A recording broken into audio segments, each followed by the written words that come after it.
ഹരേ കൃഷ്ണ പ്രഭുജി. ഹരേഷ്ണ മാതാജി, ഹരേഷ്ണ പ്രണാമം. ഞാനൊന്ന് ലൈവ് ഇട്ടോട്ടെ. ഹരേഷ്ണ.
ഹരേഷ്ണ. നമോ ഭഗവതേ വാസുദേവായ, നമോ ഭഗവതേ വാസുദേവായ, നമോ ഭഗവതേ വാസുദേവായ.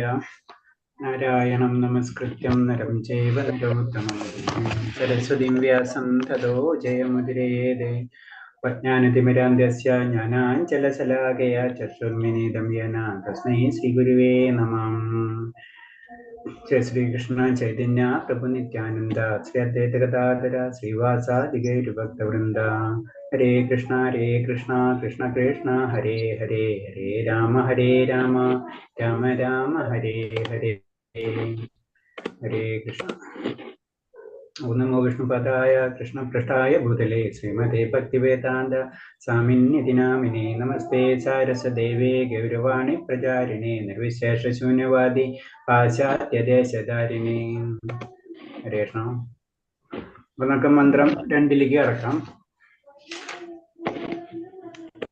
പ്രഭുജി, ഹരേ കൃഷ്ണ. മന്ത്രം 1 ക്വസ്റ്റ്യൻ ആൻസർ. മന്ത്രം 1 ക്വസ്റ്റ്യൻ ആൻസർ അതില്ല. എത്രയുണ്ട്? കൂടുതലുണ്ട്. 3-4 ക്വസ്റ്റ്യൻ ഉണ്ടല്ലോ ഉള്ളൂ. കുറെ ഉണ്ടോ? 9 എണ്ണം. 9 എണ്ണം ഉണ്ടല്ലേ? ഓക്കെ. അപ്പൊ നമുക്കെന്നാ ക്വസ്റ്റ്യൻസ് കറന്നിട്ട് മതിയാ, അല്ലെങ്കിൽ 2 കഴിക്കണോ? എന്താ ചെയ്യേണ്ടത്? 2 അധികം ഇല്ല. എഴുതിയിട്ടുള്ളൂ. എന്നാ ശരി, ഒന്നിന്റെ ചെയ്യാം.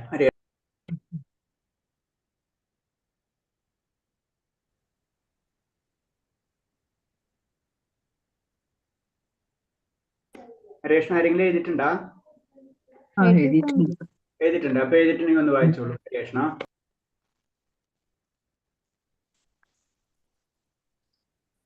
ലക്ഷ്മി വായിക്കാം.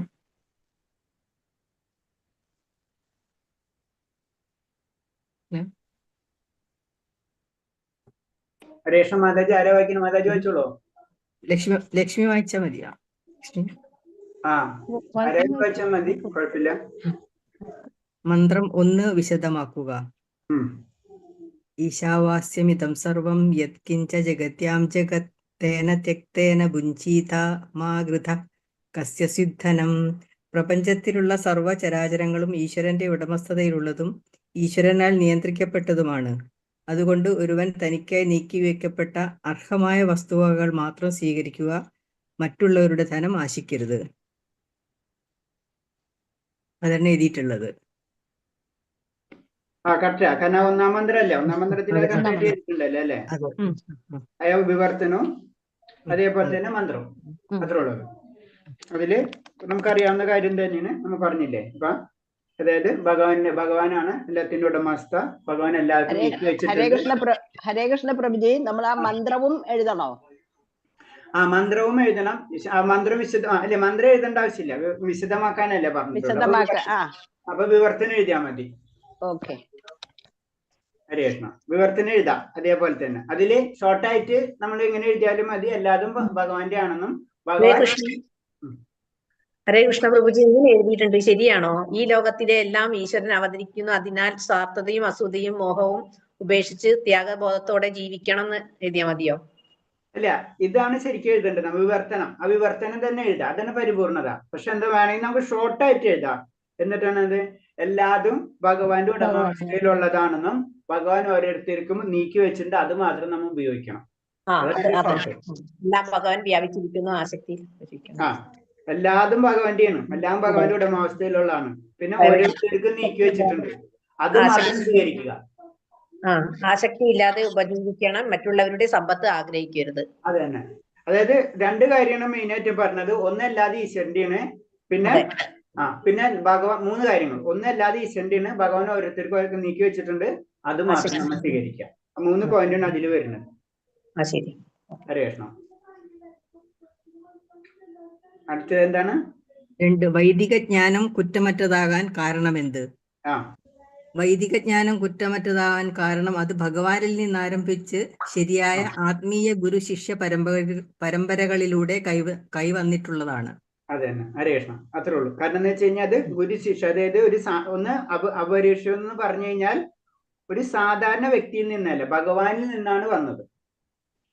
പിന്നെ ഗുരുപരമ്പര, മാതാജി പറഞ്ഞ കറക്റ്റാ, ഗുരുപരമ്പരയിൽ കൂടിയാണ് അത് കൈമാറ്റം ചെയ്യപ്പെട്ടിട്ടുള്ളത്. ഒന്ന് ഭഗവാനിൽ നിന്ന് വന്ന് ഗുരുശിഷ്യ പരമ്പരയിൽ കൂടെ കണക്ട് ആയി. 3. ഭൗതിക ലോകത്തിലെ ജീവാത്മാക്കളുടെ 4 ന്യൂനതകൾ. അയാൾക്ക് തെറ്റ് പറ്റുന്നു, അയാൾ മായയ്ക്ക് വശംവദനാകുന്നു, മറ്റുള്ളവരെ വഞ്ചിക്കാനുള്ള പ്രവണതയുണ്ട്, അയാളുടെ ഇന്ദ്രിയങ്ങൾ അപൂർണങ്ങളാണ്. അപ്പൊ 4 പോയിന്റാണ്. 1 തെറ്റുപറ്റും, 2 മായയിലെ അടിമയാണ്, പിന്നെ മറ്റുള്ളവർ വഞ്ചിക്കാനുള്ള സാധ്യതയുണ്ട്, 4-മത്തെ ഇന്ദ്രിയങ്ങൾ അപൂർണമാണ്. ഇതാണ് മനുഷ്യവർഗത്തിന്റെ അല്ലെങ്കിൽ ബദ്ധാത്മാക്കൾക്കുള്ള ന്യൂനതകൾ. ഓക്കെ, അടുത്തത് 4. ഭഗവാൻ ആദ്യ വേദോപദേശം നൽകിയത് ആർക്കാണ്? ബ്രഹ്മദേവന്.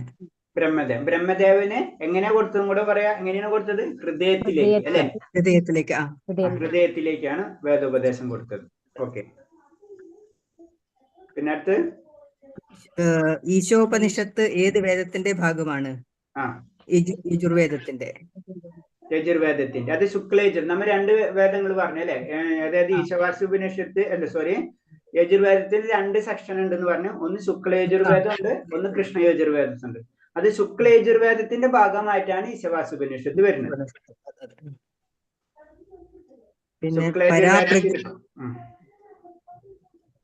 പരാപ്രകൃതി അപരാപ്രകൃതി വിശദമാക്കുക. ഭൗതിക മൂലങ്ങളായ ഭൂമി, അഗ്നി, ജലം, വായു, ആകാശം, മനസ്സ്, ബുദ്ധി, അഹങ്കാരം എന്നിവയെല്ലാം ഭഗവാന്റെ അധമശക്തി അഥവാ ഭൗതിക ശക്തി അപരാപ്രകൃതിയാണ്. എന്നാൽ ജീവസത്തകൾ ഉത്കൃഷ്ട ശക്തി പരാപ്രകൃതിയാണ്. പരാപ്രകൃതിയുടെ അല്ലാത്തതായി പ്രപഞ്ചത്തിൽ യാതൊന്നുമില്ല. അപ്പൊ 2 ശക്തികൾ ഭഗവാന്റെ, ഒന്ന് അപര, ഒന്ന് പര. അപ്പൊ അപരാന്ന് പറഞ്ഞു കഴിഞ്ഞാല് ഭൗതിക ശക്തി, പരാന്ന് പറഞ്ഞു കഴിഞ്ഞാൽ ആത്മീയ ശക്തി. 2 ശക്തികള് ജനറൽ ആയിട്ട് പറയുമ്പോ അപരാശക്തി, പരാശക്തി. അപരാശക്തി എന്ന് പറഞ്ഞാൽ ഭൗതിക ശക്തി, പരാശക്തി എന്ന് പറഞ്ഞു കഴിഞ്ഞാല് ഭഗവാന്റെ ആന്തരിക ശക്തി. ആന്തരിക ശക്തിയിൽ വരുന്നതാണ് നമ്മൾ ജീവാത്മാക്കൾ. പക്ഷെ ശരീരം ഭൗതിക പ്രകൃതിയാണ്. നമ്മുടെ ഉള്ളിലുള്ള ജീവാത്മാവ് ആത്മീയ ശക്തിയുടെ പാർട്ടാണ്. പക്ഷെ നമ്മൾ ശരീരം എന്ന് പറയുന്നത് ഭൗതിക ശക്തിയുടെ പാർട്ടാണ്. പിന്നെ 7. കമ്മ്യൂണിസം, ക്യാപിറ്റലിസം, വർണ്ണാശ്രമം എന്താണ്? കമ്മ്യൂണിസം എല്ലാവരെയും ഒരേപോലെയാണെന്ന് വിചാരിക്കുന്നു. കഴിവുള്ളവർക്ക് അവസരം ലഭിക്കില്ല. പുരോഗമനം കുറവായിരിക്കും. ആളുകൾ ക്ഷാമം നേരിടേണ്ടി വരും. തൃപ്തിയില്ലാത്ത ജീവിതം നയിക്കേണ്ടി വരുന്നു. ക്യാപിറ്റലിസം സ്ഥാനമാനങ്ങൾ ഉള്ളവരെയും സമൂഹത്തിൽ സ്വാധീന ശക്തി ഉള്ളവരെയും മാത്രം മുന്നോട്ട് കൊണ്ടുവരും. ധനികർ പാവപ്പെട്ടവരെ ചൂഷണം ചെയ്യും. അവിടെ എപ്പോഴും മത്സരമായിരിക്കും. ഹരേഷ്ണ മാതാജി, അത് ഏത് പേജിലാണെന്നൊന്ന് പറയാമോ? അത് ഞാന് സ്ലൈഡിൽ എഴുതിയതാണ്. അത് നമ്മള് ബുക്ക് ഒന്ന് റെഫർ ചെയ്താൽ നല്ലതായിരിക്കും ഹരേഷ്ണ. വായിച്ചിട്ട് എനിക്ക് അങ്ങനെ എഴുതാൻ കിട്ടിയില്ല. അപ്പം അങ്ങനെ കിട്ടുന്നില്ല. അതുകൊണ്ട് ഞാൻ സ്ലൈഡ് നോക്കിയതാ. ബുക്കിൽ നോക്കിയിട്ട് കിട്ടിയില്ല. ബുക്കിലില്ലേ? ഇതില് വരുന്നില്ല, അത്രത്തോളം അങ്ങോട്ട് കിട്ടുന്നില്ല. വിശദമായിട്ട് പറയണില്ല എന്നുള്ളല്ലേ? എന്താണ് അതിന്റെ സബ്സ്റ്റൻസ് അങ്ങോട്ട് വരുന്നില്ല. അതെ, അത് കിട്ടാഞ്ഞിട്ടാണ് ഞാൻ ഇതിൽ സ്ലൈഡ് നോക്കിയതാണ്. വർണ്ണാശ്രമം എല്ലാവരെയും ഭഗവാന്റെ അംശമായി കരുതുന്നു. ഓക്കെ, അപ്പൊ അതിൽ സ്ലൈഡിലുള്ള പോലെ തന്നെ എഴുതാം. ചുരുക്കി പറഞ്ഞു കഴിഞ്ഞാൽ കമ്മ്യൂണിസം, അത് നമുക്ക് അറിയാവുന്നതാണ്. കമ്മ്യൂണിസം എന്ന് പറഞ്ഞു കഴിഞ്ഞാല് അല്ലേ, അവരെന്താണ് എല്ലാവർക്കും തുല്യത ബാധിക്കും. അപ്പൊ എന്തായാലും ലാസ്റ്റ് തുല്യത കിട്ടിയില്ല അവരില്. അപ്പൊ എന്താണ് അതെപ്പോഴും താഴ്ചയിരിക്കും. ക്യാപിറ്റലിസം പറയുമ്പോൾ അത് ഉടമസ്ഥ എല്ലാവരും ഉയർന്ന ആൾക്കാരെ എപ്പോഴും പ്ലീസ് ചെയ്തുകൊണ്ടിരിക്കും. അപ്പൊ താഴത്തെ ആൾക്കാർ ചൂഷണം, ഇതാണ് ക്യാപിറ്റലിസം. ചൂഷണമാണ് ക്യാപിറ്റലിസം. മറ്റേന്ന് ഉയർച്ച ഉണ്ടാവില്ല, എല്ലാവരും ഒരേപോലെ കാണും, ആരും ഉയരില്ല. രണ്ടിന്റെ പ്രോബ്ലം അതാണ്. വർണ്ണാശ്രമം എന്ന് പറയുമ്പോ എല്ലാവരെയും ഭഗവാന്റെ അംശമായി കരുതുന്നു. എല്ലാത്തിന്റെ അതല്ല, ഭഗവാന്റെ അംശമാണെന്നല്ല, ഭഗവാനാണ് എല്ലാത്തിന്റെ കാരണങ്ങൾക്ക് കാരണം. ഭഗവാനെ മുൻനിർത്തിയിട്ടുള്ള ജീവിത രീതി. അപ്പൊ അതില് വരുമ്പോഴാണ് ബ്രാഹ്മണ, ക്ഷത്രിയ, വൈശ്യർ, ശൂദ്രർ. അങ്ങനെ വർണ്ണാശ്രമം പറയുമ്പോ 4 ഉണ്ട്. ബ്രാഹ്മണർ, വൈശ്യർ, ശൂദ്രർ. അത് വർണ്ണാശ്രമമാണ്. അതെന്താണ് ഭഗവാനെ കേന്ദ്രീകരിച്ചിട്ടുള്ള ഒരു സമൂഹം. വർണ്ണാശ്രമം എന്ന് പറഞ്ഞാൽ ഭഗവാനെ കേന്ദ്രീകരിച്ചിട്ടുള്ള സമൂഹം. ആ സമൂഹം എന്ന് പറയുന്നതാണ് ബ്രാഹ്മണർ, ക്ഷത്രിയ, വൈശ്യർ, ശൂദ്രർ. ജനറൽ ആയിട്ട് പറയുമ്പോ നമ്മൾ എഴുതുമ്പോ വർണ്ണാശ്രമം എന്ന് പറയുമ്പോൾ ഭഗവാനെ കേന്ദ്രീകരിച്ചിട്ടുള്ള ഒരു സമൂഹം. പിന്നെ ബ്രാക്കറ്റിൽ എഴുതാ ബ്രാഹ്മണർ, ക്ഷത്രിയ, വൈശ്യർ, ശൂദ്രർ. കമ്മ്യൂണിസം എന്ന് പറയുമ്പോ എല്ലാ വിഭവങ്ങളും എല്ലാവർക്കും തുല്യമായിട്ട് ലഭിക്കണം എന്ന് ചിന്തിക്കുന്നത്. അപ്പൊ അവരെന്താ സംഭവിക്കുക, കഴിവുള്ളവനും ഉയരാൻ കഴിയില്ല, എല്ലാവരും ഒരേപോലെ കാണുമ്പോ. അതാണ് അതിന്റെ കുഴപ്പം. അപ്പൊ എന്താണ് അവിടെ മുരടിപ്പ് വരും, ആർക്കും സന്തോഷം കിട്ടൂല. മുതലാളിത്തം, ക്യാപിറ്റലിസം എന്ന് പറയുമ്പോൾ അവിടെ എന്താണ് അവര് ഉയർന്ന വ്യക്തികൾക്ക് ഉയർന്ന സ്ഥാനമാനങ്ങൾ കൊടുക്കും. അപ്പൊ എന്താ താഴേക്കുള്ള ആൾക്കാരെ ചൂഷണം ചെയ്യും. അവര് ഉയരാൻ വേണ്ടി താഴെയുള്ള ആൾക്കാരെ ചൂഷണം ചെയ്യും. അപ്പൊ അവിടെ എന്ത് വരും, അവിടെയും ആ സന്തോഷം കിട്ടില്ല. അതാണ് കമ്മ്യൂണിസ്റ്റിന്റെയും ക്യാപിറ്റലിസ്റ്റിന്റെയും പ്രശ്നം. വർണ്ണാശ്രമം എന്ന് പറയുമ്പോൾ ഭഗവാനെ കേന്ദ്രീകരിച്ച് ഒരു സമൂഹം എന്ന് പറയുമ്പോൾ ഭഗവാന് വേണ്ടി എല്ലാ കാര്യങ്ങളും ചെയ്യാം. അപ്പൊ അതിനെ ബ്രാഹ്മണ, ക്ഷത്രിയ, വൈശ്യർന്ന്, ശൂദ്രന്ന് ജനറൽ ആയിട്ട് തിരിച്ചിരിക്കണം. അതായത് ക്ലിയർ ആയോ? അതായത് ബുക്കിൽ ക്ലിയർ ആയില്ല എന്ന് പറഞ്ഞത് മനസ്സിലായി പ്രഭുജി. ഹരേഷ്ണ. ഇപ്പൊ ഇതില് പറഞ്ഞിട്ടുള്ളത്, ഒരു സെക്കൻഡ്, ഈശ്വരനെ മാത്രം.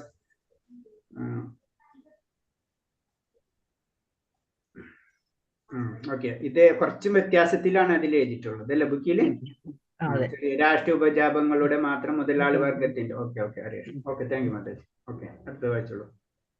8 ഭഗവത്ഗീത 9:26 എന്താണ് ഭഗവാൻ പറഞ്ഞിരിക്കുന്നത്?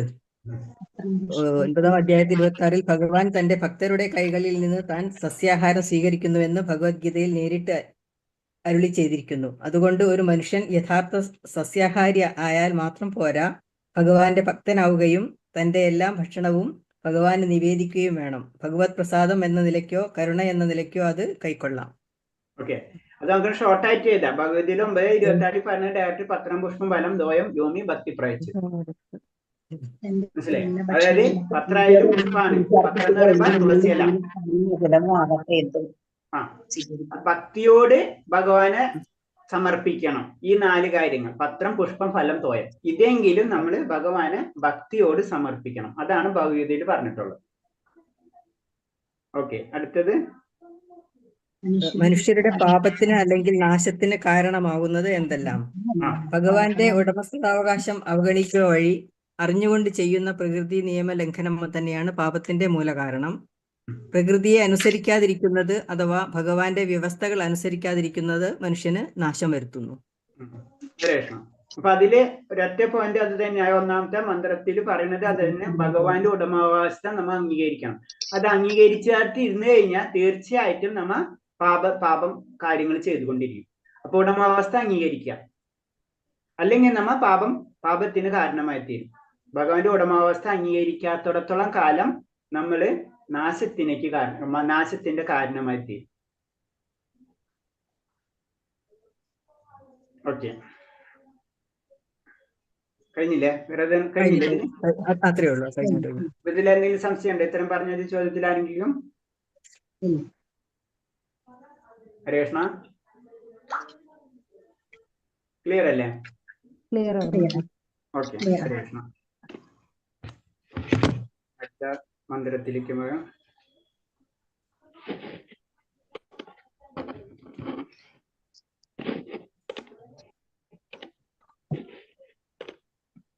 അതൊന്ന് മ്യൂട്ട് ചെയ്തു. ഹരേ കൃഷ്ണ. കേട്ടോ,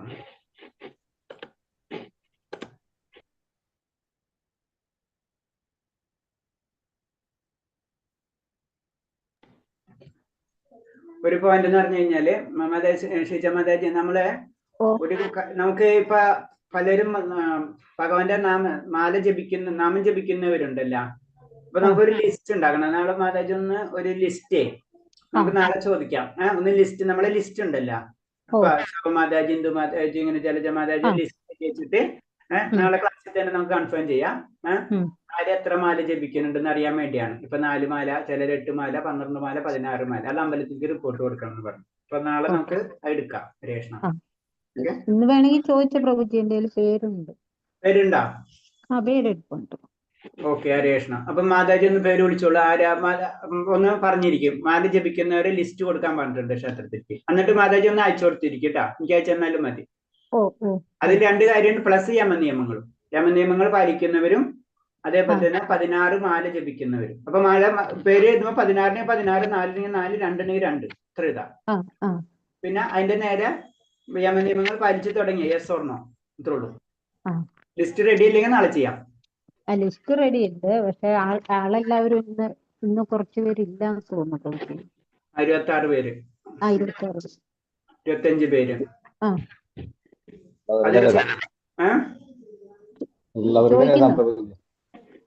എന്താ പ്രഭു പറഞ്ഞത്? നാളെ ഏതാണോ? അല്ല, ഉള്ളയാളുടെ എഴുത്.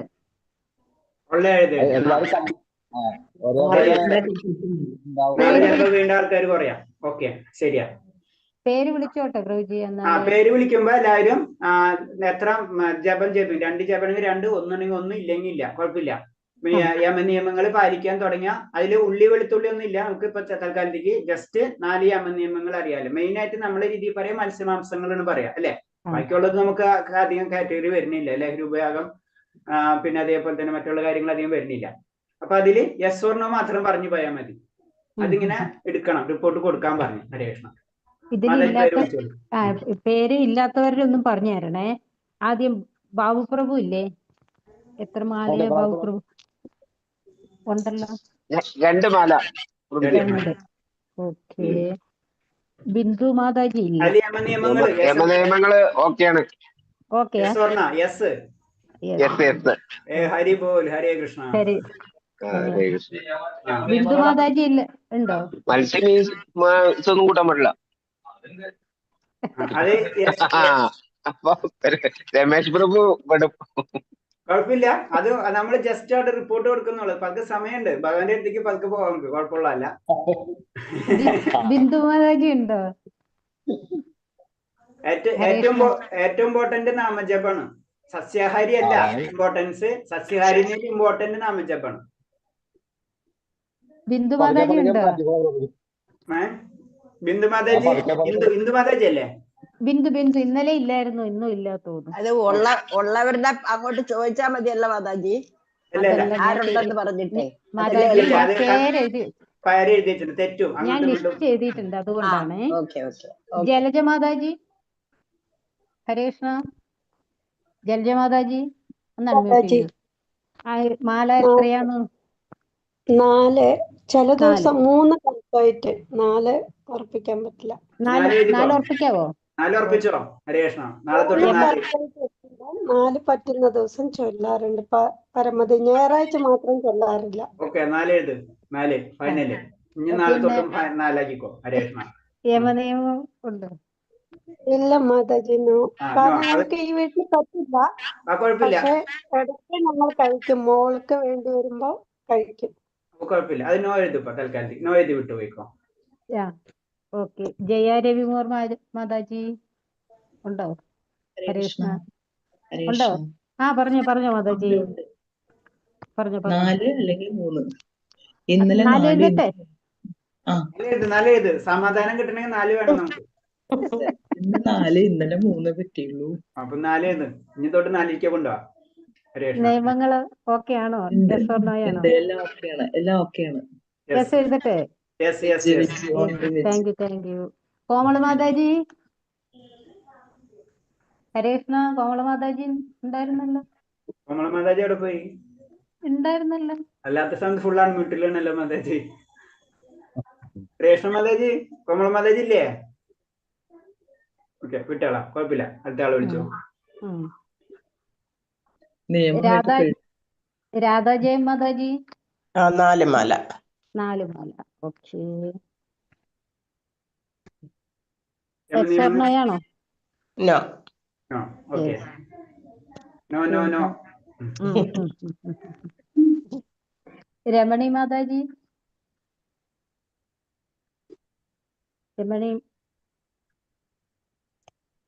രമേഷ് പ്രഭു. 4 മാല. ഓക്കെ. യെസ് ഓർ നോ ആണോ? നോ മാല. നോ. കുഴപ്പമില്ല പ്രഭു, അത് കുഴപ്പമില്ല. നമ്മള് പെട്ടെന്ന് നമുക്ക് അതൊന്നും വിഷമമുള്ള കാര്യമല്ല. രാജി തുളസിദാസ് മാതാജി. മാതാജി ഒന്ന് അൺമ്യൂട്ട് ചെയ്യോ? 12 മാല. ഹരേ കൃഷ്ണ. ഹരേ കൃഷ്ണ. പിന്നെ പാലിക്കുന്നുണ്ട്. യെസ്. 12 മാല അല്ലേ? ഓക്കെ. രത്നകുമാരി മാതാജി. 4 മാല.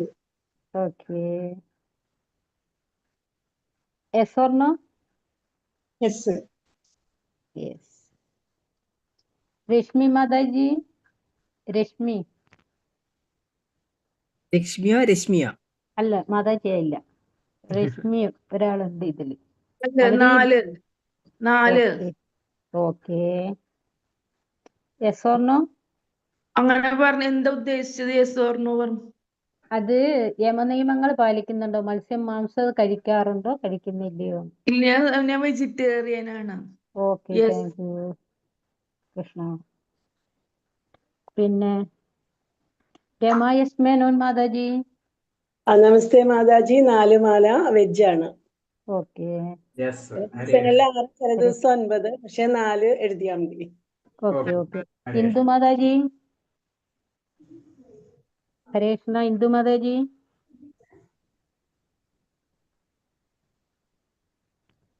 രണ്ട് ഇന്ദു മാതാജിമാരുണ്ട്. ഇന്ദു സുനിൽകുമാർ ഉണ്ട്, ഒരു ഇന്ദു ഉണ്ട്. ലക്ഷ്മി മാതാജി. ഹരേഷ്ണ. ലക്ഷ്മി മാതാജി കേട്ടില്ല അങ്ങോട്ട്. മാതാജി, ഞാൻ ഹിന്ദു ആണേ. പറഞ്ഞു. 2 മാല ജപിക്കും. പക്ഷെ ഞാൻ നോൺ വെജ് ആണ്. ഓക്കെ. ലക്ഷ്മി മാതാജി. 4 മാല വെജിറ്റേറിയൻ. ഓക്കെ. നിഷ മാതാജി. ഹരേഷ്ണ. എന്തായിരുന്നു? ഒന്ന് അൺമ്യൂട്ട് ചെയ്യേ. 6 മാല. 6, 7 പറഞ്ഞത് ചില ദിവസം. ആരല്ല മാതാജി 8 എഴുതണോ? അത് ചില ദിവസം കൂടുതൽ ചെല്ലും, ചില ദിവസം മാതാജി 8 ചൊല്ലും. ഞാനങ്ങനെ 4 എല്ലാ ദിവസം 4 എന്തായാലും ജയിക്കും. ചില ദിവസം അതിൽ കൂടുതൽ 6 വരെ എത്തിക്കഴിഞ്ഞാൽ 4 കഴിഞ്ഞാൽ പിന്നെ 8ലേക്ക് കടക്കണം. 8, 10 ജയിക്കും. പ്രഭുജി എന്ത് എഴുതണം? 8. ഓക്കെ.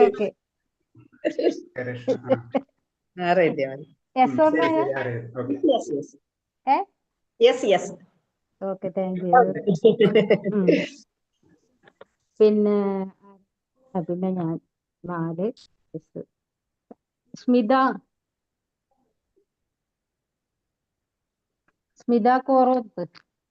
കോരത്ത് എന്നുണ്ടല്ലോ, ആളിന്നില്ലേ? നമുക്കൊരു പുതിയ സ്മിതയുണ്ട്, പഴയ സ്മിതയുണ്ട്. ഒരു പാലക്കാട് സ്മിത. അതാ കോരത്ത്. അത് പഴയ ആള്. പുതിയ ആളുണ്ട് ഒരു സ്മിത. ഹരേഷ്ണ അവരൊന്നും ഇല്ലേ? ഓക്കെ, അടുത്ത നോട്ട് ചെയ്ത് മതി.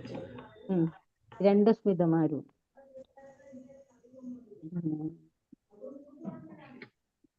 സതി മാതാജി, ഹരേഷ്ണ 4 മാല. സതീരത്ന 4 മാല. സതീരത്ന അല്ലേ? അതെ. Okay, 4. Yes or no? No. അതായത് നോൺ വെജിറ്റേറിയൻ അല്ല അല്ലേ? ഓക്കെ. ശ്രുതി മാതാജി, ശ്രുതി ശാലു ഒന്ന് അൺമ്യൂട്ട് ചെയ്യോ? 16 മാല. 16. ഹരേഷ്ണ.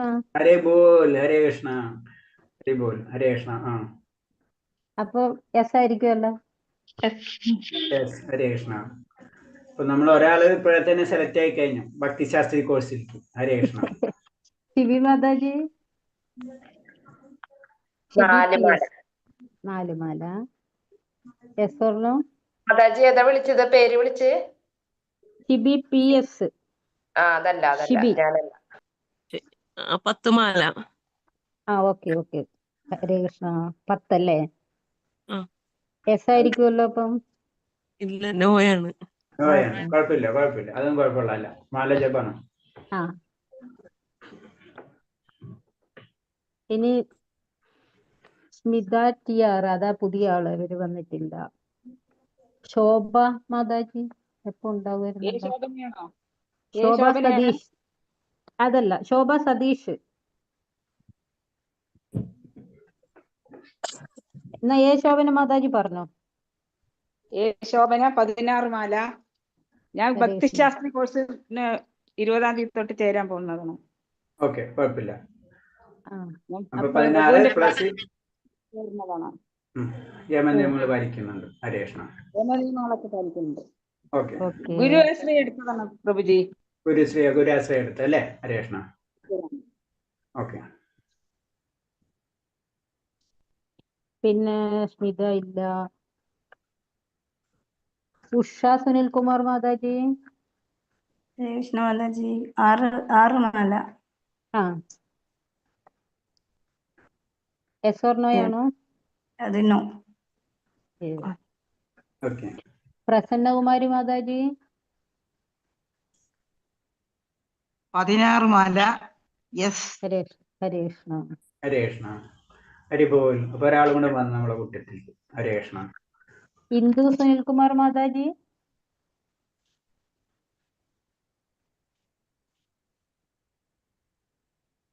നവതിയ. ഇന്ദു സുനിൽകുമാർ മാതാജി ഇപ്പൊ കണ്ടായിരുന്നല്ലോ. ലീല മാതാജി പറഞ്ഞല്ലേ? ലീല.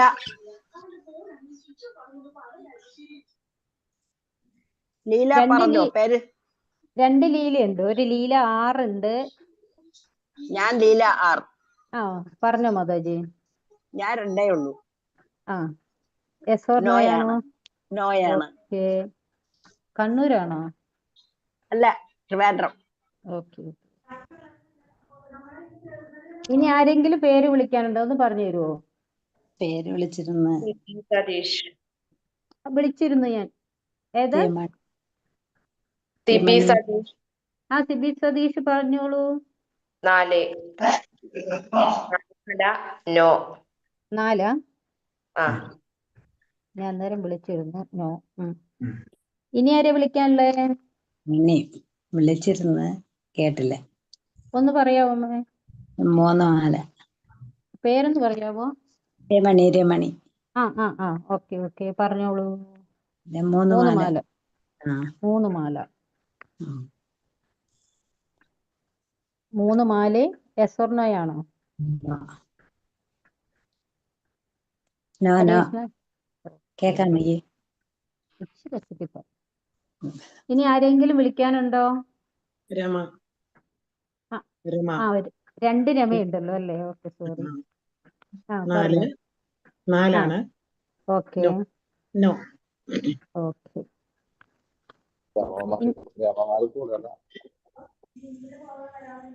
ഇനി ആരെങ്കിലും ഉണ്ടോ? ബാക്കി എല്ലാവരും ക്ലാസ്സിലില്ല. കഴിഞ്ഞ എല്ലാവരും ആരെങ്കിലും പേര് വിളിക്കാനുണ്ടോ? ഹരേഷ്ണ മാതാജി ഒന്ന് നാളെ കൂടെ ഒന്ന് കൺഫേം ചെയ്തിട്ട് മറ്റന്നാള് റിപ്പോർട്ട് അയച്ചു കൊടുക്കണം. അപ്പൊ ഫസ്റ്റ് നമ്മൾ രണ്ടുപേര് ആരോ ഒന്ന് പേര് വിളിച്ച രണ്ടുപേരല്ലേ 16 മാല ജപിക്കുന്നതും? 16 ഒന്ന് പ്രസന്നകുമാരി മാതാജി. പ്രസന്നകുമാരി മാതാജി ഹരിബോൽ ഹരേ. പിന്നെ വിജയലക്ഷ്മിയാ? വിജയലക്ഷ്മി മാതാജി ഹരിബോൽ ഹരേ കൃഷ്ണ. അപ്പൊ രണ്ടുപേര്. പിന്നെ ഒരാളും കൂടി പറഞ്ഞായിരുന്നു. 3 പേരുണ്ടോ? 2 ആള് പറഞ്ഞല്ലോ. ഒരാളും കൂടി ഉണ്ട്. ശോഭന മാതാജി. ശോഭന മാതാജി. 3 പേര് ഹരേ കൃഷ്ണ. ഇവര് ഇപ്പോൾ തന്നെ ഭക്തി കോഴ്സിലേക്ക് അഡ്മിഷൻ കിട്ടിക്കഴിഞ്ഞു. അതായത് 5th ലെവലിലേക്ക്. 3rd ലെവൽ ആവുന്നതിന് മുമ്പ് 5th ലെവലിലേക്ക്. പ്രഭു ഞാൻ ചെല്ലുന്നുണ്ട് 16 മാല. ശ്രുതിശാലി ഞാൻ വിളിച്ചിരുന്നു, പറഞ്ഞില്ല, പേര് പറഞ്ഞിട്ടില്ല കേട്ടോ. അല്ല, പേര് വിളിച്ചിരുന്നു, ആള് പറഞ്ഞില്ല. മാതാജി പറഞ്ഞില്ല 16. ഓക്കെ, പറഞ്ഞിരിക്കും. ശ്രുതി സഹലു ശാലു അല്ലേ? ശ്രുതി ശാലു. ശരി ഹരേ. അപ്പൊ എത്ര പേര് മാതാജി 16 മാല? 16. 1 2 3 4 പേരുണ്ട്. 4 പേര് എല്ലാവർക്കും ഹരേ കൃഷ്ണ ഹരിബോൽ. 4 പേരും നമ്മള്. ഒരാള് 10 മാലയുണ്ട്. അവര് 16 മാലയ്ക്ക് എത്തും പെട്ടെന്ന്. അപ്പൊ നമ്മള് 3rd ലെവലിൽ തന്നെ 3rd ലെവൽ കംപ്ലീറ്റ് ആവേണ്ടി തന്നെ 5th ലെവലിലേക്ക് അവര് ജമ്പ് ആയി കഴിഞ്ഞു. അതാണ് ഭഗവാന്റെ കാര്യം എന്ന് പറയുന്നത്. നമുക്ക് ഇമേജ് ചെയ്യാൻ പറ്റില്ല ആരെങ്ങനെയൊന്നും. ഞാൻ പറയാറില്ലേ, ഇതിൽ ആരുണ്ട് ഭക്തന്മാരാണ് നമ്മളെ ഏറ്റവും വലിയ പ്ലസ് പോയിന്റ്സ് എന്ന് പറഞ്ഞാൽ.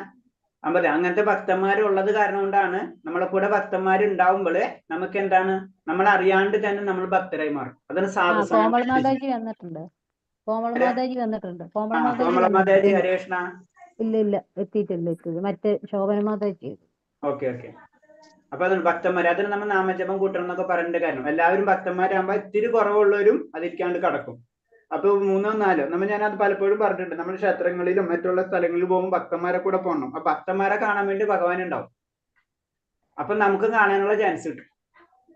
അതാണ് ഭക്തിയിൽ നമുക്ക് 5 മുതൽ 6 മണി വരെ നാമജപം ഉണ്ട്. 5 മുതൽ 6 മണി വരെ അതിൽ കയറിയാ മതി. അത് ഞാൻ പറഞ്ഞതെന്ന് വെച്ച് കഴിഞ്ഞാൽ നമ്മളെ ഇതിൽ തന്നെ ലിങ്കിൽ പല നാമജപം നടക്കുന്നുണ്ട്. കിട്ടുന്നില്ല കൂടെ നിൽക്കാൻ. 5 to 6. അതന്നെ 5 മണി മുതൽ 6 മണി വരെ ഭയങ്കര സ്പീഡ്. സ്പീഡ് ഉണ്ടാവും. ശരിയാ. അത് ബുദ്ധിമുട്ട്. അത് ഞാൻ പറയാം. ഒന്നും പറയാതെ സ്പീഡിൽ നിന്ന് കുറയ്ക്കാൻ പറയാം അവരോട്. ഞാൻ കൂടാറുണ്ട് വൈകുന്നേരം. പക്ഷെ 12 മാലയുണ്ട്. രാജീവ് തുളസിദാസ്. ഹരേഷ്ണ. അപ്പൊ 4 ബാലന്റെ ബാലൻസ് ഉള്ളൂ ഹരേഷ്ണ. അപ്പൊ നമുക്ക് എന്താ പറയുന്നത്, പറഞ്ഞു വന്നെന്ന് പറഞ്ഞു കഴിഞ്ഞാല് എല്ലാവരും 16 മാല എല്ലാവരും എത്തിക്കാൻ ശ്രമിക്കുക. പക്ഷെ 4 മാലയെങ്കിലും എല്ലാവരും എത്തിക്കാം. ഫസ്റ്റ് സ്റ്റെപ്പ് 4 മാലയാണ്. 4 മാല എത്തുമ്പോൾ നമുക്ക് സമാധാനം എന്നുള്ള പൊസിഷനിലേക്ക് നമ്മൾ എത്തും. അത് കഴിഞ്ഞ് 8, അത് കഴിഞ്ഞ് 16, അങ്ങനെയാണ് അതിന്റെ ഒരു കണക്ക് വരുന്നത്. അപ്പൊ 16 മാല എത്തി യമനിയമങ്ങളും പാലിച്ചു കഴിഞ്ഞു കഴിഞ്ഞാൽ പിന്നെ നമ്മളെങ്ങനെ അറ്റ്ലീസ്റ്റ് നമ്മള് ഓരല്ലേ ജനറൽ നമ്മൾ പറയില്ലേ ABCD പഠിക്കുന്ന പോലെ തന്നെ ഒരു അവസ്ഥയിലേക്ക് എത്തിക്കഴിഞ്ഞു. പിന്നെ നമ്മൾ ഇമ്പ്രൂവ്മെന്റ് ആണ്. നമ്മൾ ഇമ്പ്രൂവ് ചെയ്തുകൊണ്ടിരിക്കും ഓരോ ദിവസങ്ങളും. അപ്പൊ എല്ലാവരും അതിനു വേണ്ടി ശ്രമിക്കുക. അപ്പൊ അമ്പലത്തിൽ നിന്ന് അതിന്റെ റിപ്പോർട്ടും കാര്യങ്ങളും അവർക്ക് സ്പെഷ്യൽ ആയിട്ടുള്ള ഗ്രീറ്റിംഗ്സും അതൊക്കെ വരും. അതിനും കൂടി മാത്രം. അപ്പൊ ഗുരുആശ്രയൊക്കെ എടുക്കാൻ വേണ്ടി പിന്നെ അവര് ഡാറ്റ ഇന്റിമേറ്റ് ചെയ്യും. അപ്പൊ അതിനും കൂടി ഞാൻ റിപ്പോർട്ട് കൊടുക്കാൻ പറ്റും. അപ്പൊ എല്ലാവരും പരിശ്രമിക്കാം. നമ്മൾ നാമജപത്തിന് ഇമ്പോർട്ടൻസ് എടുക്കുക. അപ്പൊ 4 പേർക്ക് എല്ലാവർക്കും ഹരേ കൃഷ്ണ. അപ്പൊ എല്ലാവരും അതിലേക്ക് വരാൻ ശ്രമിക്കാം. ഹരേ കൃഷ്ണ. അപ്പൊ പേര് സ്പെഷ്യൽ ആയിട്ട് നോട്ട് ചെയ്യുന്ന ആളൊന്നും വിടണം കേട്ടോ. മറ്റന്നാൾ ഹരേ കൃഷ്ണ. പറ്റുന്നില്ല, കയ്യില് ഭയങ്കര തരിപ്പ്, അത് കാരണം പറ്റുന്നില്ല. ഓക്കെ ഹരേ കൃഷ്ണ. അപ്പൊ നമുക്കൊന്നില്ലെങ്കിൽ മാതാജി അറ്റ്ലീസ്റ്റ് ഇതുണ്ടല്ലോ, കൗണ്ടർ ഉണ്ട്. അതാണ് കുറച്ച് അതും ചെയ്യും, കുറച്ച് ഇത് പറ്റും. അപ്പൊ അങ്ങനെ വെറുതെ ഇങ്ങനെ ജപിച്ചു. അപ്പൊ ഒന്നും പറ്റില്ലെങ്കിൽ നമ്മൾ അല്ലാണ്ട് ജപിക്കാം. കാരണം എന്ന് വെച്ച് കഴിഞ്ഞാൽ ഒന്നിനും കൗണ്ടർ. പിന്നെ അത് പറഞ്ഞപ്പോഴുണ്ട് വെജിറ്റേറിയൻ ആയവരോട് എന്റെ സൈഡിൽ നിന്ന് ഒരു ചെറിയ സെലക്ഷൻ, ഒരു സജഷൻ ആണ്. അങ്ങനെ മരവിച്ച് പോകും. അപ്പൊ അതാണ് പറഞ്ഞത്. വെജിറ്റേറിയൻ ആയവർക്ക് വെജിറ്റേറിയൻ അത് നമ്മൾ സഡൻ ആയിട്ട് വെജിറ്റേറിയൻ ആകുമ്പോൾ ചെറിയ ബുദ്ധിമുട്ടുകൾ നമുക്ക് വരും. അപ്പൊ അത് ശ്രദ്ധിക്കണം എല്ലാവരും. അപ്പൊ അതിനു വേണ്ടി നമ്മള് സാധാരണ നമ്മളെ പെട്ടെന്ന് വിറ്റാമിൻ ഡെഫിഷ്യൻസി ഒക്കെ പെട്ടെന്ന് വരും. നമ്മൾ ആൾട്ടർനേറ്റീവ് ഉപയോഗിക്കാത്ത കാരണം കൊണ്ടാണ് പ്രോബ്ലം വരുന്നത്. നമ്മൾ എല്ലാത്തിനും ഫുഡ് ആൾട്ടർനേറ്റീവ്സ് ഉപയോഗിക്കണം. അപ്പൊ വെജിറ്റേറിയൻസ് ആയിട്ടുള്ളവര് അതിന്റെ രീതിയിലുള്ള ഫുഡ് ഇപ്പൊ നെറ്റിലൊക്കെ ചവറ് പോലെ കിട്ടും. നമുക്ക് ഏത് വേണമെങ്കിലും നോക്കിയെടുക്കാം. അങ്ങനത്തെ ഫുഡൊക്കെ കൂടുതൽ ശ്രദ്ധിക്കുക. ഇത് കൊറേ വർഷമായി ഇങ്ങനെ. അത് ആ പരിപ്പൊക്കെ വരുമ്പോ സാധാരണ അങ്ങനെ വിറ്റാമിൻസിന്റെ കുറവുള്ളവർക്ക് അത് വെച്ച് ഞാൻ പറഞ്ഞത്. അപ്പൊ അത് ശ്രദ്ധിക്കുന്നത്. അതായത് നമ്മൾ ജനറ്റിക് ആയിട്ട് വെജിറ്റേറിയൻ ആയവർക്ക് വലിയ കുഴപ്പമുണ്ടാവില്ല. പ്രത്യേകിച്ച് നമ്മൾ സാധാരണ കേരളത്തിലുള്ള പലരും പല വിഭാഗത്തായിരിക്കുമല്ലോ. അപ്പൊ എന്താണെന്ന് വെച്ചാൽ ചിലവർക്ക് അത് പെട്ടെന്ന് ചെയ്യുമ്പോൾ ബുദ്ധിമുട്ടുകൾ വരാം. അപ്പൊ അത് കാരണം കൊണ്ട് നമ്മൾ ആൾട്ടർനേറ്റീവ് ഫുഡ് എടുക്കണം. നോർത്ത് ഇന്ത്യൻസിന് വലിയ പ്രോബ്ലം വരാറില്ല. ഞാൻ പ്രാക്ടിക്കൽ ആയിട്ടുള്ള കാര്യമാണ് പറയുന്നത് കേട്ടോ. നോർത്ത് ഇന്ത്യൻസിൽ കൂടുതൽ പേര് അവര് പക്ഷേ വെജിറ്റേറിയൻസ് ആണ്. അപ്പൊ അവർക്ക് പ്രോബ്ലം വരുന്നില്ല. അപ്പൊ നമ്മളെ സൈഡിൽ നിന്ന് ജനറലായിട്ട് വരുന്ന വെച്ചാൽ നമ്മൾ പെട്ടെന്ന് സ്റ്റോപ്പ് ചെയ്യുമ്പോൾ നമ്മൾ എന്നിട്ട് ഇത് വേറൊന്നും കഴിക്കുകയില്ല. അപ്പൊ എന്താണ് നമുക്ക് വിറ്റമിൻ ഡെഫിഷ്യൻസി വരും. അപ്പൊ അതിന് പ്രാക്ടിക്കൽ പ്രഭാസാമം എപ്പോഴും പ്രാക്ടിക്കൽ ആയിട്ടാണ്. അപ്പൊ എന്താണ് അതിനുള്ള ഭക്ഷണങ്ങൾ നമ്മൾ കഴിക്കാം. ഇപ്പൊ നമ്മള് ഇപ്പൊ പറയില്ലേ പനീർ, അത് പാൽക്കട്ടി, അങ്ങനത്തെ സാധനങ്ങളുണ്ടല്ലോ. അങ്ങനത്തെ സാധനങ്ങളൊക്കെ നമ്മള് പ്രോട്ടീൻ റിച്ച് ആയിട്ടുള്ള ഭക്ഷണങ്ങൾ നമ്മൾ ആഡ് ചെയ്യണം. നമുക്ക് ശരീരം ഉണ്ടെങ്കിലോ നമ്മൾ പരിപൂർണ്ണമായി കഴിഞ്ഞാൽ ഭഗവാനെ നമ്മളെ ആഗ്രഹം ഭഗവാനെ വിളിക്കാനാണ്. അപ്പൊ ശരീരവും നമുക്ക് വേണം. ആ ഒരു മെന്റാലിറ്റിയിലായിരിക്കണം നമ്മൾ പോകേണ്ടത്. ഒരു അവസ്ഥ കഴിഞ്ഞതൊന്നും ആവശ്യമില്ല. പക്ഷെ ഒരു അവസ്ഥ എത്തുന്ന വരെ നമുക്ക് ഇതൊക്കെ ആവശ്യമുണ്ട്. അപ്പൊ അത് പ്രാക്ടിക്കൽ ആയിട്ടുള്ള പോയിന്റ്സ് ആണ്. അപ്പൊ അത് നമ്മൾ ശ്രദ്ധിക്കണം. അപ്പൊ അത് വെച്ചിട്ട് നമ്മൾ അത് റിവേഴ്സ് എടുക്കരുത്. അത് എനിക്ക് പ്രോട്ടീൻ കിട്ടണില്ലല്ലോ, എനിക്ക് വിറ്റാമിൻ കിട്ടണില്ലല്ലോ എന്ന് ചിന്തിക്കാനും പാടില്ല. അതിനുള്ള ആൾട്ടർനേറ്റീവ്സ് നമ്മൾ എടുക്കുകയും വേണം. ഓക്കെ. അപ്പൊ 4 പേര് പ്രോട്ടീൻ മുളപ്പിച്ച പയറുവർഗ്ഗം കഴിച്ചാലും മതി. അത് തന്നെ പറഞ്ഞു. അപ്പൊ അത് നമ്മൾ കഴിക്കണത് അത് നമ്മളിപ്പോ ഇതൊക്കെ നിർത്തുമ്പോൾ പെട്ടെന്ന് നമ്മൾ സ്റ്റോപ്പ് ചെയ്ത് കഴിഞ്ഞാല് നമ്മള് പെട്ടെന്ന് നിർത്തിയിട്ട് വീണ്ടും ഫുള്ള് വെജിറ്റേറിയൻ ആയി കഴിഞ്ഞാൽ അങ്ങനത്തെ ചില ഡെഫിഷ്യൻസികൾ പെട്ടെന്നല്ല ഗ്രാജുവലി വരും. 2-3 വർഷം കഴിയുമ്പോഴായിരിക്കും പതുക്കെ. അപ്പൊ നമ്മൾ നോക്കുമ്പോൾ വിറ്റാമിൻസിന്റെ പല ഡെഫിഷ്യൻസി ഉണ്ടാവും. അപ്പൊ അതിനുള്ള ഡോക്ടർ തന്നെ പറയും. പക്ഷെ നമുക്ക് ആദ്യമേ തന്നെ അത് ചെയ്യണം. ഹരേ കൃഷ്ണ. പ്രത്യേകിച്ച് ഏജ്ഡ് ആകുമ്പോഴാണ് കൂടുതൽ. പ്രത്യേകിച്ച് ഏജ്ഡ് ആവുന്നവർക്ക് കുറച്ചും കൂടെ ശ്രദ്ധിക്കണം എന്ന് പറയും. എന്നോടൊക്കെ 3 മുട്ടയാ ഡെയിലി തിന്നാൻ പറയുന്നത്. അതാണ് പറഞ്ഞത്. അപ്പൊ ഞാൻ പറഞ്ഞു ഇപ്പൊ അങ്ങനെ ഡോക്ടർ ഇപ്പൊ അങ്ങനെയുള്ള ഞാൻ പറഞ്ഞു അങ്ങനെ ഉണ്ടാവാം. അപ്പൊ അങ്ങനെ വരുമ്പോൾ നമ്മൾ എന്ത് ചെയ്യാന്ന് വെച്ച് കഴിഞ്ഞാല് നമ്മൾ നാമജപം മുടങ്ങാതിരിക്കുക. ഏറ്റവും ഇമ്പോർട്ടൻസ് നാമജപത്തിന് നമുക്ക് കൊടുക്കാം. ചാൻസ് തരും. കുറച്ചാള് വെജ് ആയിരുന്നു, പിന്നീടാണ് നോൺ വെജ് ആയത്. അതിനെ പറഞ്ഞ അതിന് പ്രാക്ടിക്കലായിട്ട് കുറെ ഇഷ്യൂസ് വരാം. ഡോക്ടേഴ്സ് ബ്രാഹ്മിൻസിനോട് പോലും മുട്ട കഴിക്കാൻ പറയുന്നുണ്ട്. അതന്നെ അത് പറയുന്നുണ്ട്. പക്ഷെ അത് അതിന്റെ ആൾട്ടർനേറ്റീവ് ഫുഡുകളുണ്ട്. പക്ഷെ നമ്മളെ ഒരു കൾച്ചർ, പിന്നെ ഫോറിൻ കൾച്ചറാണ്, അവര് പറഞ്ഞതാണ് ശരി എന്നൊക്കെയുള്ള ഒരു ഇത് വന്നു. പെട്ടെന്ന് നമുക്കത് മാറ്റാനും പറ്റില്ല. ഇപ്പൊ എന്ത് ചെയ്യേണ്ടതെന്ന് വെച്ചാൽ നാമജപം ഡോക്ടർമാർക്ക് നിർത്താൻ പറയേണ്ട ആവശ്യമില്ല. ബാക്കിയൊക്കെ എന്താണെങ്കിലും ചെയ്തു. നാമജപം ചെയ്യാൻ പറയാൻ പറ്റില്ലല്ല. മനസ്സിലായില്ലേ? അത് മാത്രം അവരെ കയ്യിൽ വന്നിട്ടില്ലെങ്കിൽ അതും പറഞ്ഞു തന്നെ ആയിരുന്നു അവര്. പ്രശ്നം അങ്ങനെ ഉണ്ടായിട്ടുള്ള സംഭവം ഉണ്ടായിട്ടുണ്ട്. ഞാനത് ഓപ്പൺ ആയിട്ട് പറയാം. അതായത് ഫോറിനില് പ്രഭാസ്വാമി ഇങ്ങനെ എല്ലായിടത്തും ഇങ്ങനെ ഇത് ചെയ്തുകൊണ്ടിരിക്കണം. അപ്പൊ അവിടെ എന്ന് പറഞ്ഞാൽ ഒക്കെ ഓപ്പൺ ആണ്. അതായത് ഇങ്ങനത്തെ കാര്യങ്ങളൊന്നും ചെയ്യാൻ പാടില്ലാത്ത നിയമങ്ങളുള്ള സ്ഥലങ്ങളൊക്കെ ഉണ്ടല്ലോ. യൂറോപ്യൻ കൺട്രീസ് ഒന്നല്ല, പലതും പല കൺട്രീസും പല റൂൾസുകളാണ് അല്ലെ. മകനെ തല്ലിക്കഴിഞ്ഞാൽ അച്ഛൻ കിടന്ന് എവിടെ കിടക്കണം, ജയിലിൽ കിടക്കണം. അങ്ങനത്തെ നിയമങ്ങളുള്ള സ്ഥലങ്ങളാണ് അവിടെയൊക്കെ. അപ്പൊ അങ്ങനെ ചെയ്യുന്ന സമയത്ത് ബ്രെയിൻ വാഷ് ചെയ്യണമെന്ന് പറഞ്ഞിട്ട് കൊണ്ട് കേസ് കൊടുത്തുന്നു. കുട്ടികളെ ബ്രെയിൻ വാഷ് ചെയ്യുന്നു. മനസ്സിലായേ? അവര് വേറെ ജീവിതത്തിലേക്ക് പോകണം. ഈ ഭൗതിക നല്ല ജീവിതം വിട്ടിട്ട് ഈ സന്യാസി ഇതാക്കാണ് അവരെ ബ്രെയിൻ വാഷ് ചെയ്യണം എന്നൊക്കെ പറഞ്ഞിട്ട് കൊണ്ട് കേസ് കൊടുക്കുന്നു. അപ്പൊ അങ്ങനെയൊക്കെ നമുക്ക് അങ്ങനെ പല കാര്യങ്ങളുണ്ട്. പക്ഷെ നമ്മുടെ നാട്ടിൽ എന്തോ ഭയത്തിന് അത്രയും പേര് എത്തിയിട്ടില്ല. ഇതാണല്ലോ കുഴപ്പമില്ല. ഇപ്പൊ ഒരു നമ്മളെ എറണാകുളത്ത് ഒരു ഡോക്ടർ ഉണ്ട്, ക്യാൻസറിന്റെ ചികിത്സ. അയാൾ പറഞ്ഞ നാരായണിയും കഴിക്കാനാ പറയുന്നത്. അതെ. അപ്പൊ കുറച്ച് ആ ലെവലിലേക്ക് വന്നു തുടങ്ങിയിട്ടുണ്ട്. മനസ്സിലായി? കാരണം ഇതൊക്കെ നമ്മൾ അതിന് പറഞ്ഞു നമ്മളെ പാപകർമ്മങ്ങളൊക്കെ പറ്റി പഠിച്ചിട്ടുണ്ട് അല്ലെ. ഒരേ പാപകർമ്മങ്ങള് ഓരോ സെല്ലില് നോട്ടീസ്ഡ് ആവുന്നത്. നമ്മൾ അത്രയും നമ്മൾ ഡീപ്പായിട്ട് പോയില്ലെങ്കിലും ആചാര്യന്മാര് പറഞ്ഞത് അറ്റ്ലീസ്റ്റ് നാമം ജപിക്കുക. ബാക്കി നമ്മൾ കണ്ടിന്യൂ. അപ്പൊ സ്ഥിരമായിട്ട് നമ്മൾ മനസ്സിൽ ഉറച്ച് നമുക്ക് വെജിറ്റേറിയൻ ആവണം, കുഴപ്പമില്ല. അപ്പൊ അതിന്റെ ആൾട്ടർനേറ്റീവ് ഫുഡ്സുകൾ നമുക്ക് കഴിക്കുമ്പോ പിന്നീട് അങ്ങനത്തെ പ്രോബ്ലംസ് വരാൻ സാധ്യതയില്ല. അതും കൂടെ ശ്രദ്ധിക്കണം എന്ന് മാത്രമേ ഉള്ളൂ. ഹരേ കൃഷ്ണ. അപ്പൊ നമുക്ക് ഇനി മന്ത്രം 2ലേക്ക് കിടക്കാം. നമുക്ക് ഹരേ കൃഷ്ണ.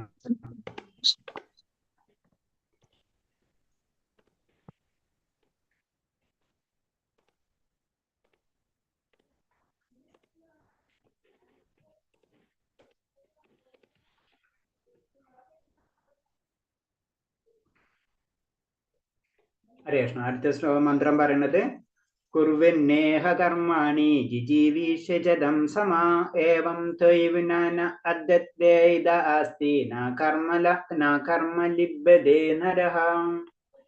വിവർത്തനത്തിൽ പറയുന്നത്, ഈ വിധത്തിൽ പ്രവൃത്തി തുടരുന്ന ഒരുവൻ 100 കണക്കിന് വർഷം ജീവിക്കാൻ ആഗ്രഹിച്ചേക്കാം. കാരണം ഇത്തരം പ്രവർത്തനങ്ങൾ അദ്ദേഹത്തെ കർമ്മബന്ധനങ്ങളിൽ തളയ്ക്കുന്നില്ല. ഒരു മനുഷ്യനെ സംബന്ധിച്ചോടും ഇതല്ലാതെ മറ്റൊരു വഴിയുമില്ല. അപ്പൊ കഴിഞ്ഞ മന്ത്രത്തിൽ പറഞ്ഞതെന്ന് വെച്ചാൽ നമുക്ക് വിധിച്ചതേ, നമുക്ക് മാറ്റിവെച്ചതേ നമ്മൾ ഉപയോഗിക്കാൻ പാടുള്ളൂ. അങ്ങനെ മാറ്റിവെച്ച് ഉപയോഗിച്ചിട്ട് എത്ര കാലം നമ്മൾ നിന്നാലും കുഴപ്പമില്ല. അതാണ് ഈ അടുത്ത മന്ത്രത്തിൽ പറയുന്നത്.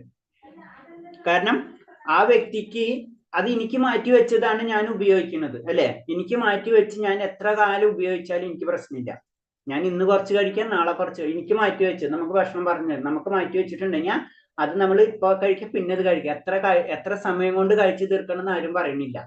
അതെന്ന് പറഞ്ഞാൽ 100 വർഷം ജീവിക്കാൻ ആഗ്രഹിക്കാം. ആ ജീവിതമല്ല, ആ വ്യക്തിക്ക് അവന് എന്തെന്ന് പറഞ്ഞാൽ അലൗട്ട് ചെയ്തത് അവന് ഉപയോഗിക്കുന്നുള്ളൂ. അപ്പൊ അവിടെ സമയത്തിന് ഒരു വാല്യൂ ഇല്ല. അതാണ് പറഞ്ഞത്. അവൻ എന്താണ് ഭഗവാൻ ചെയ്യണം. അപ്പൊ ഭഗവാനെ മുൻനിർത്തിയിട്ടാണ് ആ കാര്യം ചെയ്യുന്നത്. അപ്പൊ അവനെന്താണ്, അവൻ ഓട്ടോമാറ്റിക് ആയിട്ട് ഭഗവാനിലേക്ക് കണക്ട് ചെയ്യും. അതിന്റെ അപ്പുറത്തേക്ക് കടക്കണില്ല. അതാണ്. അപ്പൊ ഇതല്ലാതെ ഒരു മനുഷ്യനെ സംബന്ധിച്ചിടത്തോളം ഇതല്ലാതെ ഒരു വഴി, നമ്മൾ അതാണ് ചെയ്യേണ്ടതെന്ന് ഒന്നും കൂടെ നമ്മളോട് പറഞ്ഞിട്ട് വരുന്നത്. 2-ാം ശ്ലോകം ഒന്നും കൂടെ ഉറപ്പിക്കുകയാണ്. നമ്മൾ ചെയ്യേണ്ടത് നമുക്ക് മാറ്റി വെച്ചിട്ടുള്ള എന്താണ് ഭഗവാൻ മാറ്റി വെച്ചിട്ടുള്ളത് അത് ഉപയോഗിക്കാൻ നമ്മൾ പരിശ്രമിക്കാം. അതായത് നമ്മളെ വേറൊരു സിമ്പിളായിട്ട് നമ്മളൊരു ഭാഷയെ പറഞ്ഞു കഴിഞ്ഞാൽ ലളിതമായിട്ട് ജീവിക്കാൻ പഠിക്കും. അത്രേ ഉള്ളൂ. അതിലെല്ലാതും വന്നു. ജീവിതത്തെ ആത്മസ്വഭാവം. ആര് മരിക്കാൻ ആഗ്രഹിക്കുന്ന എല്ലാ ജീവികളും ദീർഘായുസ് ആഗ്രഹിക്കുന്നു. നമ്മൾ സാധാരണ രീതിയിൽ എല്ലാവരും ദീർഘായുസ് ആഗ്രഹിക്കുന്നവരാണ്, അല്ലെ? നമുക്ക് മരണം അങ്ങനത്തെ ഒരു അവസ്ഥ, നമ്മുടെ ശരീരമൊക്കെ പോയി നമുക്കൊന്നും ചെയ്യാൻ പറ്റാത്ത അവസ്ഥകളിൽ നിന്ന് വരുമ്പോഴാണ് നമുക്ക് മരണത്തിനെ പറ്റി ചിന്തി. അല്ലെങ്കിൽ നമ്മൾ വളരെ സുഖസന്തോഷമായിട്ട് നമ്മൾ ജീവിക്കണമെങ്കിലോ, വളരെ സന്തോഷത്തിലാണ് ജീവിക്കുന്നതെങ്കിൽ നമുക്ക് മരിക്കാൻ ആഗ്രഹം ഉണ്ടാവോ? ആർക്കും ഉണ്ടാവില്ല, അല്ലെ? ആർക്കെങ്കിലും ഉണ്ടാവോ? ഇല്ല, അല്ലേ? ഉണ്ടാവില്ല. അപ്പൊ അത് തന്നെയാണ് പറഞ്ഞത്. ആ സന്തോഷം എവിടെ നിന്നാ കിട്ടണം? പരമാനന്ദം എന്താ എവിടെ നിന്നാ കിട്ടണത്? ഭഗവാന്റേക്ക് തന്നെ അത് കിട്ടണം. അപ്പൊ അവന് എത്ര വർഷം വേണമെങ്കിലും ജീവിക്കാൻ ആഗ്രഹിക്കാം. തിരിക്കുകയാണ് കഥ. ഭൗതിക സുഖമല്ല, ആത്മീയ സുഖമാണ്. ആത്മീയ സുഖം കണ്ടെത്തിയ വ്യക്തിക്ക് പിന്നെ അത് വിട്ടുകളയാൻ തോന്നില്ല. അത് ഭൗതികതയിൽ ഇരുന്നു കൊണ്ട് തന്നെ അവന് ആത്മീയ ആനന്ദം അനുഭവിക്കാൻ പറ്റും. ഭഗവാന്റെ സേവനത്തിന്റെ ആനന്ദം അവന് ഭൗതികതായിട്ട് ബന്ധമില്ല. അതിന് പിന്നെ നമ്മൾ വിചാരിക്കും വലിയ വലിയ ആചാര്യന്മാരും അവര് ശരീരം വിട്ടിട്ടേ മുക്തി കിട്ടുള്ളൂ, ശരീരം വിട്ടിട്ടേ ഭഗവാനെ കിട്ടൂ. അങ്ങനെയില്ല. അതിന് ഏറ്റവും ഇമ്പോർട്ടൻ്റ് ആയിട്ട് പറഞ്ഞു, ശരീരം വിട്ടിട്ടോ എനിക്ക് മുക്തി കിട്ടുള്ളൂ. അല്ല, ശരീരത്തിൽ ഇരുന്നു കൊണ്ട് തന്നെ നമുക്ക് മുക്തി കിട്ടും. അപ്പോഴെന്താണ്, അവനീയ ഭൗതികമായിട്ടുള്ള കാര്യങ്ങൾ ഒരു ബന്ധമില്ല. അപ്പൊ 100 വർഷം 500 വർഷം 1000 വർഷമൊക്കെ ജീവിക്കാൻ ആഗ്രഹിക്കും. എന്താണ്, അവനെ സംബന്ധിച്ച് ഭക്തി മാത്രം വിടാണ്ടിരുന്നാൽ മതി, ബാക്കി എന്ത് വിട്ടാലും. അതിന് പറഞ്ഞത് നിലനിൽപ്പിന് വേണ്ടിയുള്ള എല്ലാ ജീവികളുടെയും ശ്രമം സ്വാഭാവികമാണ്. ആത്മാവ് നശിക്കാത്തതും അനിശ്ചയമായ ഒന്നാണ്. ശരീരം നശിക്കുമ്പോൾ ആത്മാവ് ദേഹാന്തര പ്രാപ്തി ഉണ്ടാകുന്നു. നമ്മൾ ശരീരം നശിക്കുമ്പോഴാണ് നമുക്ക് എന്താണ്, ഒരു ശരീരത്തിൽ നിന്ന് അടുത്ത ശരീരത്തിലേക്ക് പോകുന്നു. ഒരുവന്റെ കർമ്മത്താൽ അവൻ ഭൗതിക ലോകത്തിൽ തളയ്ക്കപ്പെടുന്നു. ജീവവർഗത്തിൽ ജീവിതാവശ്യങ്ങൾ നേടാൻ കർമ്മം കൂടിയേ തീരും. പിന്നെ ഒന്നും കൂടെ പറയണമെന്ന് വെച്ച് കഴിഞ്ഞാൽ, നമ്മുടെ കർമ്മങ്ങളാണ്, നമ്മളത് ഭഗവതിയിൽ പഠിച്ചല്ലേ, നമ്മളെ കർമ്മങ്ങൾ കൂടും തോറും നമ്മളെ ബന്ധനങ്ങൾ മുറുകിക്കൊണ്ടിരിക്കും. അതായത് ആസക്തി വർദ്ധിക്കും തോറും നമ്മൾ ഈ ഭൗതിക ബന്ധനങ്ങളുടെ കുരുക്കുകൾ കൂടിക്കൊണ്ടിരിക്കുകയാണെന്ന് പറയുന്നത്. അപ്പൊ ആ കുരുക്കുകൾ കൂടാതിരിക്കാൻ വേണ്ടി എന്തൊക്കെ ചെയ്യണം അത് നമ്മൾ ചെയ്യാം. അപ്പൊ ലാസ്റ്റ് അവിടേക്ക് തന്നെ വരാം. ഭഗവാനെ ആശ്രയിക്കുക, ലളിതമായിട്ട് ജീവിക്കുക, സാത്വികഗുണത്തിലേക്ക് കടക്കുക. ഇതൊക്കെ അതിന്റെ പാർട്ടാണ്. അപ്പൊ നമുക്ക് ആനന്ദം കിട്ടും. ആനന്ദം കിട്ടിക്കഴിഞ്ഞാൽ പിന്നെ നമ്മൾ ഭൗതികമാണെന്നോ ആത്മീയമാണെന്നോ ശരീരമാണെന്നുള്ള ചിന്താഗതി ഉണ്ടാവില്ല. അതിങ്ങനെ പോയിക്കോളും. അതിന് പിന്നെ ഇത്ര വർഷം ജീവിക്കണമെന്നോ ഈ വർഷം ജീവിക്കണമെന്നോ ഇന്ന വർഷം ജീവിക്കണം എന്നുള്ള ചിന്താഗതി തന്നെ ഉണ്ടാവില്ല. അതിന് നമുക്കറിയാം, നമുക്ക് സന്തോഷം കിട്ടിയ സമയങ്ങള് നമ്മ പെട്ടെന്ന് തീരും നമ്മളല്ലേ. ദുഃഖമുള്ള സമയം നമുക്ക് കുറെ കാലം നമ്മൾ നീണ്ടു നിൽക്കും. നമുക്ക് എപ്പോഴും ഓർമ്മയ്ക്ക് വരുന്ന എപ്പോഴാണ്? നമുക്ക് ഏറ്റവും കൂടുതൽ ഓർമ്മ വരുന്ന ഏത് സംഭവങ്ങളാണ്? ദുഃഖമുള്ളതല്ലേ, അല്ലേ? അതാണ് പ്രത്യേകത. സന്തോഷത്തിന്റെ സമയങ്ങൾ നമ്മൾ മറന്നു പോകും, അല്ലേ? അപ്പൊ സന്തോഷത്തിന് സമയമില്ല, ദുഃഖത്തിനാണ് സമയമുള്ളത്, അല്ലെ? ചുരുക്കി പറഞ്ഞു കഴിഞ്ഞാൽ അതാണ് സന്തോഷത്തിന് സമയമില്ലാത്ത കാരണം കൊണ്ട് എത്ര വർഷം നമ്മൾ പറയും നന്നായിട്ട് നമ്മൾ സാധാരണ ഭൗതിക രീതിയിൽ ചില സമയങ്ങൾ വളരെ സന്തോഷമായിട്ട് നമ്മൾ ജീവിച്ചു പോകുന്നുണ്ടാവും. നമ്മൾ ജനറൽ ആയിട്ട് ഒരു നോക്കിക്കഴിഞ്ഞാൽ ആ സമയം എങ്ങനെ കഴിഞ്ഞു പോയെന്ന് നമുക്ക് അറിയുന്നില്ല, അത്രയും സ്പീഡിൽ പോകും അല്ലേ. പക്ഷെ നമ്മൾ ദുഃഖകരമായിട്ടുള്ള അവസ്ഥ വരുന്ന സമയത്ത് നമ്മൾ ദിവസങ്ങളും പോകില്ല, വളരെ ബുദ്ധിമുട്ടായിരിക്കും. അതാണ് ഭഗവാൻ നമുക്ക് വേണ്ടി മാറ്റിവെച്ചിട്ടുള്ള കാര്യങ്ങൾ നമ്മൾ അനുഭവിക്കുമ്പോൾ, ആ സന്തോഷം നമുക്ക് കിട്ടുമ്പോൾ പിന്നെ നമുക്ക് ഈ എത്ര വർഷം എന്നുള്ള കണക്കേ പിന്നെ വരില്ല എന്ന് പറയണം. ഞാൻ 50 വർഷം ജീവിക്കണം, 100 വർഷം ജീവിക്കണം എന്നുള്ള കണക്കേ വരില്ല നമുക്ക്. അത് ഭൗതികതയിലാണെങ്കിലും ആത്മീയതയിലാണെങ്കിലും നമ്മ അവസ്ഥയിൽ എത്തിക്കഴിഞ്ഞിട്ടുണ്ടാവും. പിന്നെ സാധാരണ ഭൗതിക കാര്യത്തിലെ കാര്യങ്ങളാണ് പറയുന്നത്. ജനറൽ ആയിട്ട് ഭൗതികത എന്ന് പറയുമ്പോൾ നമുക്കറിയാം അതില് കർമ്മം നമുക്ക് ചെയ്തേ പറ്റൂ. നമ്മൾ ഭൗതിക ലോകത്തിലേക്ക് വന്നു, നമ്മൾ കർമ്മം ചെയ്തേ പറ്റൂ. ഈ കർമ്മത്തിലേക്ക് ശരീരം കൊണ്ട് തന്നെയാണ് ഇപ്പോഴും നമ്മൾ പറഞ്ഞത് എന്താണ്, ശരീരം വേണം നമുക്ക്. നമ്മളത് പറഞ്ഞിട്ടുണ്ട്, സംസാര സാഗരം. ആ സാഗരത്തിലാണ് നമ്മൾ ഒരു വഞ്ചി, ആ വഞ്ചിയാണ് നമ്മളെ ശരീരം എന്ന് പറഞ്ഞത്. അല്ലെങ്കിൽ ശരീരം ഇല്ലെങ്കിൽ നമുക്ക് മുങ്ങിത്താന്ന് പോകും. ഇപ്പൊ ശരീരം കൂടി നമുക്ക് ആവശ്യമുണ്ട്. പക്ഷെ ആ ശരീരം എന്തിനാണ്? സംസാര സാഗരം കടക്കാനുള്ളതെന്നുള്ള ബോധം നമുക്ക് ഉണ്ടായിരിക്കണം. അതാണ് കൃഷ്ണാവബോധം. അപ്പൊ ജീവവർഗത്തിന് ജീവിത ആവശ്യങ്ങൾ നേടാൻ കർമ്മം കൂടിയേ തീരും. അപ്പൊ അതാ പറഞ്ഞ. പിന്നെ കർമ്മത്തെ 3ആയി തിരിച്ചിരിക്കും. നമുക്ക് കർമ്മം ചെയ്യണം. ഏത് തരം കർമ്മം നമ്മൾ ചെയ്യണം? കർമ്മം, അകർമ്മം, വികർമ്മം. ഇത് ഭഗവത്ഗീതയിൽ നമ്മൾ പഠിച്ചിട്ടുണ്ട്. കർമ്മം, അകർമ്മം, വികർമ്മം. കർമ്മം എന്ന് പറയുമ്പോൾ വേദങ്ങളിൽ നിർദ്ദേശിച്ചിട്ടുള്ള നിർദ്ദിഷ്ട കർത്തവ്യങ്ങൾ, അതാണ് കർമ്മം. നമ്മൾ എങ്ങനെയാണ് ജീവിക്കേണ്ടതെന്നുള്ള രീതികൾ പറഞ്ഞു തന്നിട്ടുണ്ട്. ഒരു സംസ്കാരമുള്ള ഒരു വ്യക്തി, ഒരു ദൈവിക സാത്വിക ഗുണമുള്ള വ്യക്തി, അല്ലെങ്കിൽ നമ്മൾ ഭൗതിക ലോകത്തിൽ എങ്ങനെ ജീവിക്കണമെന്ന് നമ്മുടെ വേദങ്ങളിൽ നിർദ്ദേശിച്ചിട്ടുണ്ട്. വർണ്ണാശ്രമ ധർമ്മങ്ങളൊക്കെ അതിലാണ് വരുന്നത്. അത് അങ്ങനെ ചെയ്ത് ജീവിക്കുന്ന വ്യക്തിനെ കർമ്മം അല്ലെങ്കിൽ കർമ്മി എന്ന് പറയാൻ പറ്റുള്ളൂ. അല്ലാത്ത ഒരു വ്യക്തിനെയും നമുക്ക് കർമ്മി എന്നും കൂടെ പറയാൻ പറ്റില്ല. നമ്മൾ ജനറൽ ആയിട്ട് പറഞ്ഞു കഴിഞ്ഞാൽ നമ്മുടെ ഇപ്പൊ അവസ്ഥ നമുക്ക് അകർമ്മമാണോ ചെയ്യണത്, അകർമ്മമാണോ ചെയ്യണത്, വികർമ്മമാണോ ചെയ്യുന്നത് അറിയാത്ത അവസ്ഥയാണ്. നമ്മൾ എല്ലാതും കൂടെ ഒരു മസാല പരിവായി മാറിക്കഴിഞ്ഞു. ശരിക്കും കർമ്മി എന്ന് പറയുമ്പോൾ വേദങ്ങളിൽ പറഞ്ഞിട്ടുള്ള പുണ്യങ്ങൾ ചെയ്യുക, ദാനധർമ്മങ്ങൾ ചെയ്യുക, തപസ്സുകൾ ചെയ്യുക, അനുഷ്ഠാനങ്ങൾ ചെയ്യുക, ഇതൊക്കെ ഇതിലാണ് കർമ്മത്തിൽ വരുന്നതാണ്. അതാണ് നമ്മളിപ്പോ പറഞ്ഞില്ലേ, നമ്മളിപ്പോ ഗൃഹസ്ഥരാണെന്ന് പറയുന്നത്. ഗൃഹസ്ഥർ എന്ന് പറയുമ്പോൾ അവിടെ എന്താണ്? അവിടെ ആത്മീയ ബോധമുണ്ട്. അല്ലെങ്കിൽ ഗൃഹദേമികൾ എന്നാണ് പറയാ. അവിടെ ഭൗതിക സുഖം മാത്രമേ ഉള്ളൂ. അപ്പൊ നമ്മൾ ഗൃഹസ്ഥരും കൂടെ അല്ലാത്ത അവസ്ഥ. അപ്പൊ ഗൃഹസ്ഥരെന്നൊരവസ്ഥ, അവിടെ കർമ്മമുണ്ട്. അതിനെയാണ് ശരിക്കും കർമ്മം എന്ന് പറയും. അത് വേദങ്ങളിൽ പറഞ്ഞിട്ടുള്ള പോലെ നമ്മുടെ ജീവിതം കൊണ്ടുപോവുകയാണെങ്കിൽ അതിനെ കർമ്മം എന്ന് പറയും. അതിനാണ് കർത്തവ്യങ്ങളും കർമ്മങ്ങളും പറഞ്ഞത്. അകർമ്മം, ജനന മരണ ചക്രത്തിൽ നിന്ന് മുക്തനാകാൻ പ്രയോജനപ്പെടുന്ന കർമ്മങ്ങളെ കർമ്മങ്ങൾ എന്ന് എന്താണ് അകർമ്മം എന്ന് പറയും. നമുക്ക് ഈ ഭൗതിക ജീവിതം വേണ്ട, അത് നമ്മൾ ജനന മരണങ്ങൾ വേണ്ട എന്ന ചിന്താഗതി നമ്മുടെ മനസ്സിൽ വരികയും അതിനു വേണ്ടി മാത്രം കർമ്മങ്ങൾ ചെയ്യുമ്പോൾ അത് അകർമ്മമായി മാറും. അതായത് ചുരുക്കി പറഞ്ഞു കഴിഞ്ഞാൽ ഭക്തിയുത സേവനം ഭഗവാനിൽ നമ്മൾ അർപ്പിക്കുമ്പോഴാണ് അല്ലെ ഈ ഭൗതിക ലോകത്ത് ഒന്നും വേണ്ട, എല്ലാതും ഭഗവത് സേവനത്തിലേക്ക്, നമ്മുടെ എല്ലാ കർമ്മങ്ങളും ഭഗവത് സേവനത്തിലേക്ക് മാറ്റുമ്പോഴാണ് എന്താ പറയാ അതിന് അകർമ്മം എന്ന് പറയാ, അല്ലെങ്കിൽ നമ്മ ഭക്തിയോഗം എന്ന് പറയാം. അതിന് ഭക്തിയോഗം എന്ന് വരുന്നത്. മറ്റേത് കർമ്മം എന്ന് പറഞ്ഞാൽ കർമ്മയോഗായി, ഇത് ഭക്തിയോഗായി. അകർമ്മം എന്ന് പറയുമ്പോ അത് ഭക്തിയോഗമായിട്ട് മാറും. ഇത് ചെയ്യുമ്പോൾ എന്താണ്, നമ്മൾ ഈ ജനന മരണ ചക്രങ്ങൾ ഉണ്ടാവില്ല. പക്ഷെ കർമ്മം ചെയ്താലോ അവിടെ ജനന മരണ ചക്രങ്ങൾ ഉണ്ടാവും. പുണ്യം ചെയ്ത് കഴിഞ്ഞാൽ പുണ്യലോകത്തിലേക്ക് പോകും, അത് കഴിഞ്ഞാൽ നമുക്ക് തിരിച്ചു വരും. ഇത് കർമ്മത്തിന്റെ ബന്ധമാണ്. അത് വേദങ്ങളനുസരിച്ച് നല്ല ദൈവിക ഗുണങ്ങൾ വളർത്തിയെടുക്കാനുള്ള കാര്യങ്ങളൊക്കെയാണ് കർമ്മത്തിൽ പറഞ്ഞത്. അകർമ്മം എന്ന് പറയുമ്പോൾ നമുക്ക് സിമ്പിളായിട്ട് മരണചക്രങ്ങളിൽ നിന്ന് മുക്തനാവാൻ വേണ്ടിയിട്ടുള്ള കർമ്മം. അത് ശരിക്കും സിമ്പിളായിട്ട് പറഞ്ഞ ഭക്തിയുത സേവനം. പിന്നെ വികർമ്മം.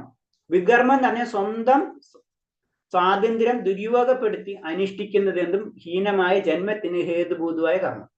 ഇവിടെ സംഭവിക്കുന്ന വെച്ച് കഴിഞ്ഞാൽ വികർമ്മം എന്ന് പറയുമ്പോ നമുക്ക് ഭഗവാൻ ഒരു സ്വാതന്ത്ര്യം തന്നിട്ടുണ്ട്. ഇപ്പൊ ഭഗവാൻ സ്വത്ത് തന്നിട്ടുണ്ട് അല്ലെ, നമുക്ക് വിധിക്കപ്പെട്ടിട്ടുള്ള കാര്യങ്ങൾ നമുക്ക് തന്നിട്ടുണ്ട്. അപ്പൊ വിധിക്കപ്പെട്ട കർമ്മങ്ങളും വിധിക്കപ്പെട്ടുള്ള സ്വാതന്ത്ര്യവും നമുക്കുണ്ട്. അത് ദുരുപയോഗം ചെയ്യാം. നമുക്കൊരു ജീവനെ വേണമെങ്കിൽ വധിക്കാം, ആരും ചോദിക്കാനില്ല അല്ലേ. അത് ചോദിക്കാനുള്ളത് നമ്മൾ അടുത്ത ജന്മത്തിലായിരിക്കും, അല്ലെങ്കിൽ ഈ ജന്മത്തിലെ കർമ്മബലമായിരിക്കും. നേരിട്ട് ആരും വന്ന് ചോദിക്കില്ല. അപ്പൊ അങ്ങനെ വരുന്ന കർമ്മങ്ങൾ അത് പറഞ്ഞത്. ഇത് ഇതല്ലാതും എന്താണ്, ഇത് വികർമ്മമായിട്ട് വരും. നമ്മളെ വേദങ്ങളിൽ പറയാതെ, വേദങ്ങൾ പറയുന്നതിന്റെ നേരെ ഓപ്പോസിറ്റ് ചെയ്യുന്ന വ്യക്തികൾ, നിരീശ്വരവാദികൾ എന്ന് നമുക്ക് ജനറൽ ആയിട്ട് പറയാം. നിരീശ്വരവാദി ഒന്നും പറയാൻ പറ്റില്ല, നേരെ ഓപ്പോസിറ്റുകൾ ചെയ്യുന്ന വ്യക്തികൾ. ഇപ്പൊ എക്സാമ്പിള് എന്താ പറയുക, മർഡർ, ഇതൊക്കെ അതിൽ വരുന്നത്. ചെയ്യാൻ പാടില്ലാത്ത കർമ്മങ്ങൾ ചെയ്യാം. അവര് അങ്ങനത്തെ പറഞ്ഞതാണ് വികർമ്മം എന്ന് പറയുന്നത്. ഒരിക്കലും ചെയ്യാൻ പാടില്ലാത്ത കാര്യങ്ങൾ ചെയ്യാം. അങ്ങനെ 3 തരം കർമ്മങ്ങൾ, കർമ്മത്തിന് തന്നെ 3ആയിട്ട് തിരിച്ചിട്ടുണ്ട്. സൽക്കർമ്മങ്ങൾ, ദുഷ്കർമ്മങ്ങൾ. ഇവ രണ്ടും ഭൗതിക ക്ലേശങ്ങളിൽ ഒരുവനെ ബന്ധിപ്പിക്കുമെന്ന് ബുദ്ധിയുള്ള മനുഷ്യർക്കറിയാം. തൽഫലമേ അവർ പ്രതികരണത്തിനിടവരുത്തുന്ന സൽപ്രവർത്തികളിൽ നിന്നും ദുഷ്പ്രവൃത്തികളിൽ നിന്നും തങ്ങളെ മോചിപ്പിക്കുന്ന കർമ്മങ്ങളാരായുന്നു. അപ്പൊ ശരിക്കും നമ്മൾ പറഞ്ഞു, നല്ല കർമ്മങ്ങൾ നല്ല ഗുണങ്ങൾ കിട്ടും, ദുഷ്കർമ്മങ്ങൾ അതിൻ്റെതായിട്ടുള്ള ഫലങ്ങൾ കിട്ടും. സൽക്കർമ്മങ്ങൾ കഴിഞ്ഞു കഴിഞ്ഞാൽ നല്ല ഭൗതിക സുഖങ്ങൾ കിട്ടും, ദുഷ്കർമ്മങ്ങൾ കഴിഞ്ഞാൽ ദുഃഖകരമായിട്ടുള്ള ജീവിതങ്ങൾ നമുക്ക് കിട്ടും. അപ്പൊ ഇത് 2 ചെയ്താലും, അതാണ് എപ്പോഴും ശ്രദ്ധിക്കേണ്ടത്. സൽക്കർമ്മം ചെയ്താലും ദുഷ്കർമ്മം ചെയ്താലും നമ്മൾ ഈ ഭൗതിക ലോകത്തിൽ തന്നെ ആയിരിക്കും. സൽക്കർമ്മം ചെയ്ത് കഴിഞ്ഞാൽ ഉന്നത ലോകത്തിലേക്ക് പോകും, പിന്നെ അത് കഴിയുമ്പോൾ താഴ്ത്തേക്ക് പോരും. ക്ഷീണ പുണ്യ മർത്യലോക വിശന്തി, അതിങ്ങനെ പോകും, താഴ്ത്തേക്ക്. ദുഷ്കർമ്മങ്ങൾ ചെയ്ത് കഴിഞ്ഞാൽ താഴത്തെ ലോകത്തിലേക്ക് പോകും, പിന്നെ 84 ലക്ഷം ജന്മവർഗങ്ങളിൽ കൂടെ ഒക്കെ കറങ്ങി വീണ്ടും നമുക്ക് മനുഷ്യലോകം കിട്ടും. ഇത് ഇങ്ങനെ കറങ്ങും. അപ്പൊ എന്താണ്, ശരിക്കും ഒരു ബുദ്ധിയുള്ള വ്യക്തി, അല്ലെങ്കിൽ അതിന് ഭക്തിയോഗത്തെ ബുദ്ധിയോഗം എന്ന് പറഞ്ഞത്, ആ വ്യക്തി ചിന്തിക്കുന്ന എന്താണ്, ഇതിന് 2ൽ നിന്നും മോചനം വേണം. ഏത്, സൽക്കർമ്മത്തിൽ നിന്നും ദുഷ്കർമ്മത്തിൽ നിന്നും. അതാണ് ഭഗവാൻ ആ ലാസ്റ്റ് ശ്ലോകം വരുന്നത്. സർവധർമ്മ പരിത്യേജ, പുണ്യവും പാപം വിടാനാണ് പറഞ്ഞത്. പുണ്യത്തിൽ കയറി പിടിച്ചിരിക്കാനും പാടില്ല, പാപത്തിൽ നിൽക്കാൻ പാടില്ല. ആ അവസ്ഥയിൽ എത്തുമ്പോഴാണ് നമുക്ക് ഭക്തിയോഗം എന്നുള്ള, അല്ലെങ്കിൽ ഭക്തി എന്നുള്ള അവസ്ഥ നമുക്ക് എത്തുന്നത്. അപ്പൊ കർമ്മസിദ്ധം ഭഗവതിയിലെ കർമ്മം എന്ന് പറഞ്ഞതിനെ പറ്റി പറഞ്ഞാണ് നാം പറഞ്ഞ പോയിന്റ്സുകൾ തന്നെയാണ്. വൈദിക സാഹിത്യത്തിലെ നിർദ്ദിഷ്ട കർമ്മങ്ങൾക്കനുസരിച്ച് ജീവിതം നയിക്കാത്ത അകർമ്മം കൈവരിക്കാൻ കഴിയില്ല. അപ്പൊ എന്തിനാണ് പറയണമെന്ന് വെച്ച് കഴിഞ്ഞാല്, വൈദ്യ സാഹിത്യത്തിലെ നമ്മൾ പറഞ്ഞു സാമാന്യ ഭക്തി, അതേപോലെ തന്നെ സാധന ഭക്തി, ഭാവഭക്തി, പിന്നെ പ്രേമഭക്തി. ജനറൽ ആയിട്ട് നമ്മൾ പറയും. സാമാന്യ ഭക്തി എന്ന് പറഞ്ഞാൽ നമ്മളെല്ലാവരും ഭക്തരാണ്, ഒരു സംശയമില്ല, നോ ഡൗട്ട്. ഭക്തരല്ലാത്തവരെല്ലാവരും ഇതിലിരിക്കില്ല. ഇപ്പൊ സാമാന്യ ഭക്തി എല്ലാവർക്കും ഉണ്ടാവും. എല്ലാവർക്കും എന്ന് പറഞ്ഞു കഴിഞ്ഞാൽ പ്രത്യേകിച്ച് നമ്മളെ പോലുള്ള ഭക്തന്മാർക്ക് എല്ലാവർക്കും സാമാന്യ ഭക്തി ഉണ്ടാവും. അടുത്തതാണ് സാധന. നമുക്ക് ഭക്തി ഉണ്ടായപ്പോൾ സാധന ചെയ്യണം. ഈ സാധന ചെയ്യണമെങ്കിൽ അതിന്റെ നിയമങ്ങൾ, ഇപ്പൊ നമ്മൾ പറഞ്ഞ പോലെ എന്തെന്ന് പറഞ്ഞാൽ നമ്മള് മാല ജപിക്കണം, നിയമങ്ങൾ പാലിക്കണം, അങ്ങനെ കുറെ കാര്യങ്ങളുണ്ട്. അപ്പൊ ഫസ്റ്റ് സ്റ്റെപ്പ് നമ്മൾ ചെയ്യാൻ തുടങ്ങി അല്ലെ. അതെന്താണ്, ഇത് എവിടെ നിന്നാണ് കിട്ടിയത് നമുക്ക്? ഇത് കിട്ടിയത് വൈദിക ഗ്രന്ഥങ്ങളിൽ നിന്നാണ് അല്ലെ. നിയമങ്ങളായാലും ഇപ്പൊ നമ്മൾ മാല ജപിക്കുന്ന കാര്യങ്ങളാണെങ്കിലും ഹരേർനാമ കേവല നാസ്തേവ നാസ്തോഗതിരന്യത എന്നൊക്കെ പറയുന്നത് വൈദ്യ സാഹിത്യം. അപ്പൊ അതേപോലെ ജീവിക്കാൻ നമ്മൾ പഠിക്കണം. അപ്പൊ അങ്ങനെ ജീവിക്കാൻ പഠിക്കാത്തടത്തോളം കാലം നമ്മൾ അകർമ്മം എന്ന എല്ലാതും ഭഗവാന് വേണ്ടി സേവിക്കാം എന്നുള്ളൊരവസ്ഥയിൽ നമ്മൾ എത്തൂല. അപ്പൊ ആദ്യത്തെ ഫസ്റ്റ് ഇനീഷ്യൽ സ്റ്റെപ്പാണ് കർമ്മിയാവുക. അത് കഴിഞ്ഞിട്ടാണ് അകർമ്മത്തിലേക്ക് കടക്കുന്നത്. പരമദിവ്യോത്തമ പുരുഷനായ വാസുദേവന്റെ അതീശത്തെ ഒരുവൻ സാക്ഷാത്കരിക്കുമ്പോൾ അവൻ ശരിയായ ജ്ഞാനത്തിൽ എത്തിച്ചേർന്നതായി കരുതാം. അപ്പൊ സാക്ഷാത്കാരം, ആരെ സാക്ഷാത്കരിക്കണം? ഭഗവാനെ സാക്ഷാത്കരിക്കുമ്പോഴോ അവൻ ശരിയായ ജ്ഞാനത്തിൽ എത്തുള്ളൂ. അതാണ് ലാസ്റ്റ് നമ്മൾ 3 തരം സാക്ഷാത്കാരങ്ങൾ പഠിക്കണം. ബ്രഹ്മ സാക്ഷാത്കാരം, പരമാത്മാവ് സാക്ഷാത്കാരം, ഭഗവാൻ സാക്ഷാത്കാരം. ഈ ഭഗവാൻ സാക്ഷാത്കാരത്തിൽ എത്താനുള്ള വഴികൾ മാത്രമാണ് ഏത് വൈദ്യ സാഹിത്യത്തിലെ നിയമങ്ങൾ. അതിനെ നമുക്ക് വേണമെങ്കിൽ കർമ്മയോഗം എന്ന് പറയാം. അത് ചെയ്താലേ നമ്മൾ അകർമ്മത്തിലേക്ക് ഭഗവാനിലേക്ക് പരിപൂർണമായിട്ട് ആകർഷണാവുള്ളൂ. വിശുദ്ധി കൈവരുന്നതോടെ സത്വഗുണം, രജോ ഗുണം, തമോ ഗുണം എന്നീ പ്രകൃതിയുടെ ഗുണങ്ങൾ അയാൾ പ്രവർത്തിക്കാതാവും. തുടർന്ന് അയാൾ നൈഷ്ഠ്യമ കർമ്മതലത്തിൽ കർമ്മം ചെയ്യാൻ കഴിയുന്നതിനായി തീരും.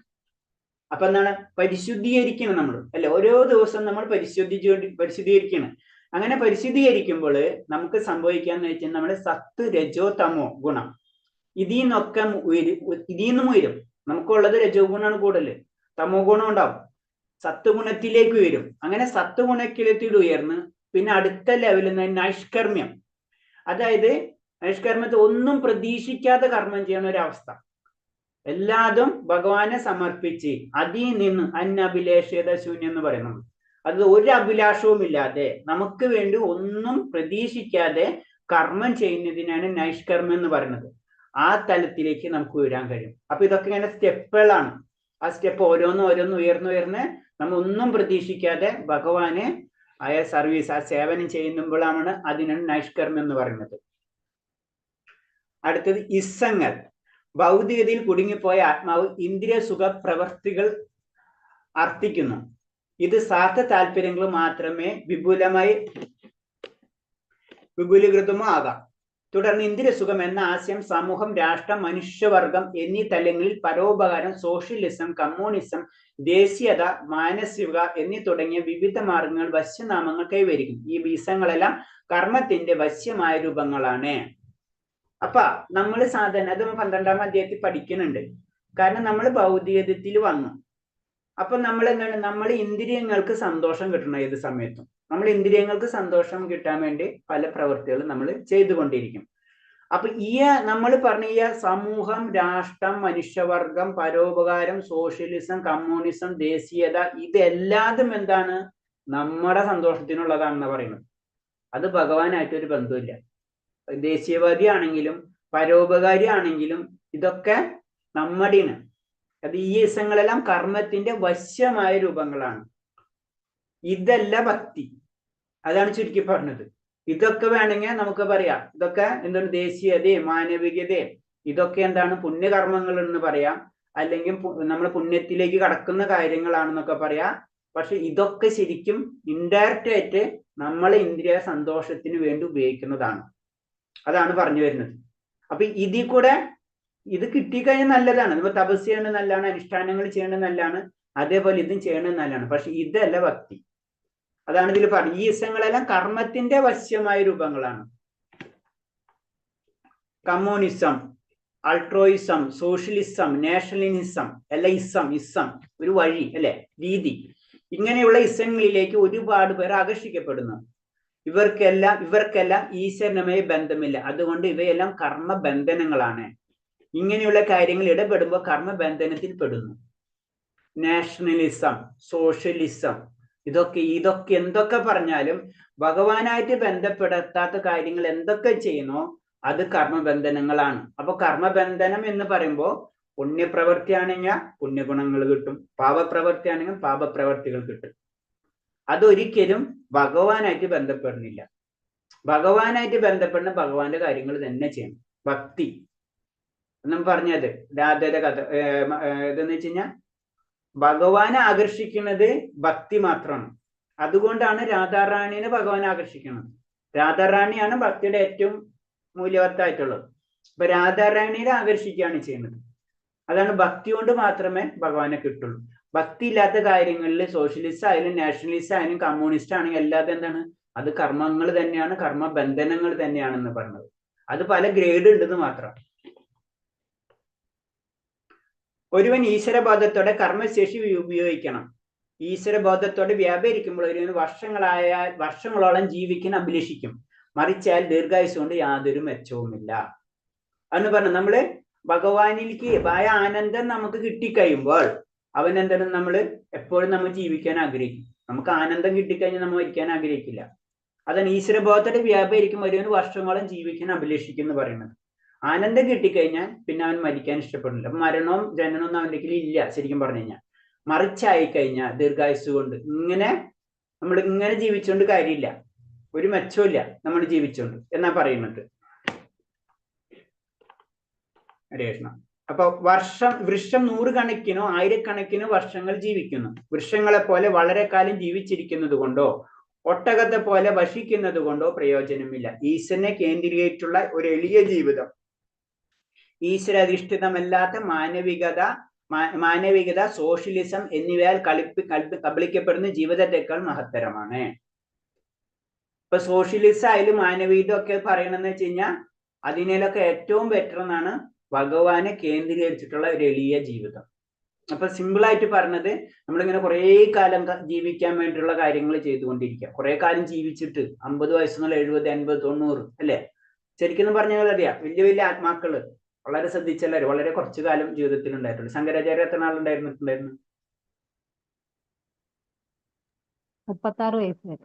36 വയസ്സ് അല്ലേ?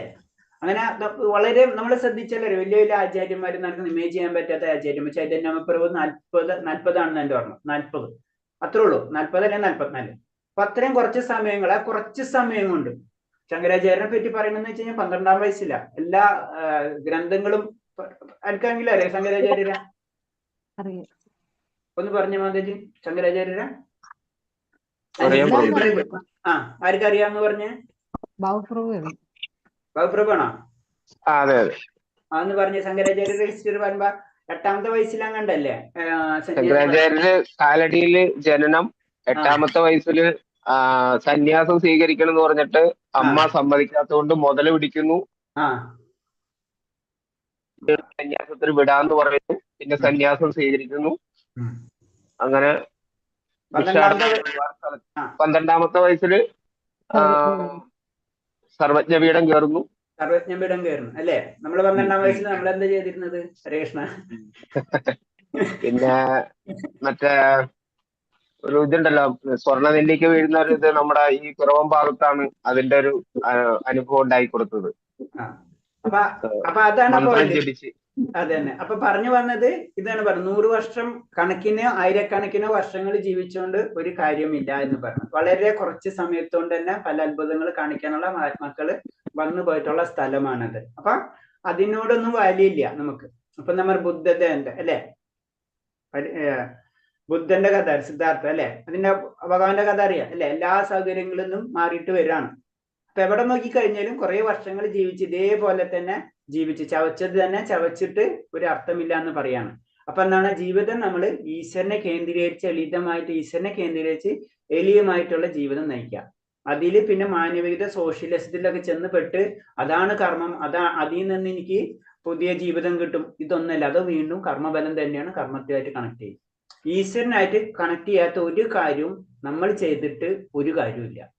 അതായത് നല്ല കാര്യങ്ങൾ ചെയ്താൽ നല്ല ഗുണങ്ങൾ കിട്ടും, തെറ്റായിട്ട് തന്നെ അതിന്റെ ഗുണങ്ങൾ കിട്ടും. പക്ഷെ അൾട്ടിമേറ്റ് റിസൾട്ട് നമ്മൾ ഈശ്വരനിലേക്ക് തന്നെ കേന്ദ്രീകരിക്കും. ഇതെല്ലാ കാര്യങ്ങളും പറഞ്ഞിട്ടുള്ള ഈശ്വരനിലേക്ക് കേന്ദ്രീകരിക്കാൻ വേണ്ടിയാണെന്ന് മാത്രമാണ് പറയുന്നത്. ഹരേ കൃഷ്ണ. ശങ്കരാചാര്യരുടെ കാര്യം ഒരു കാര്യം പറയാൻ വിട്ടുപോയി. അതായത്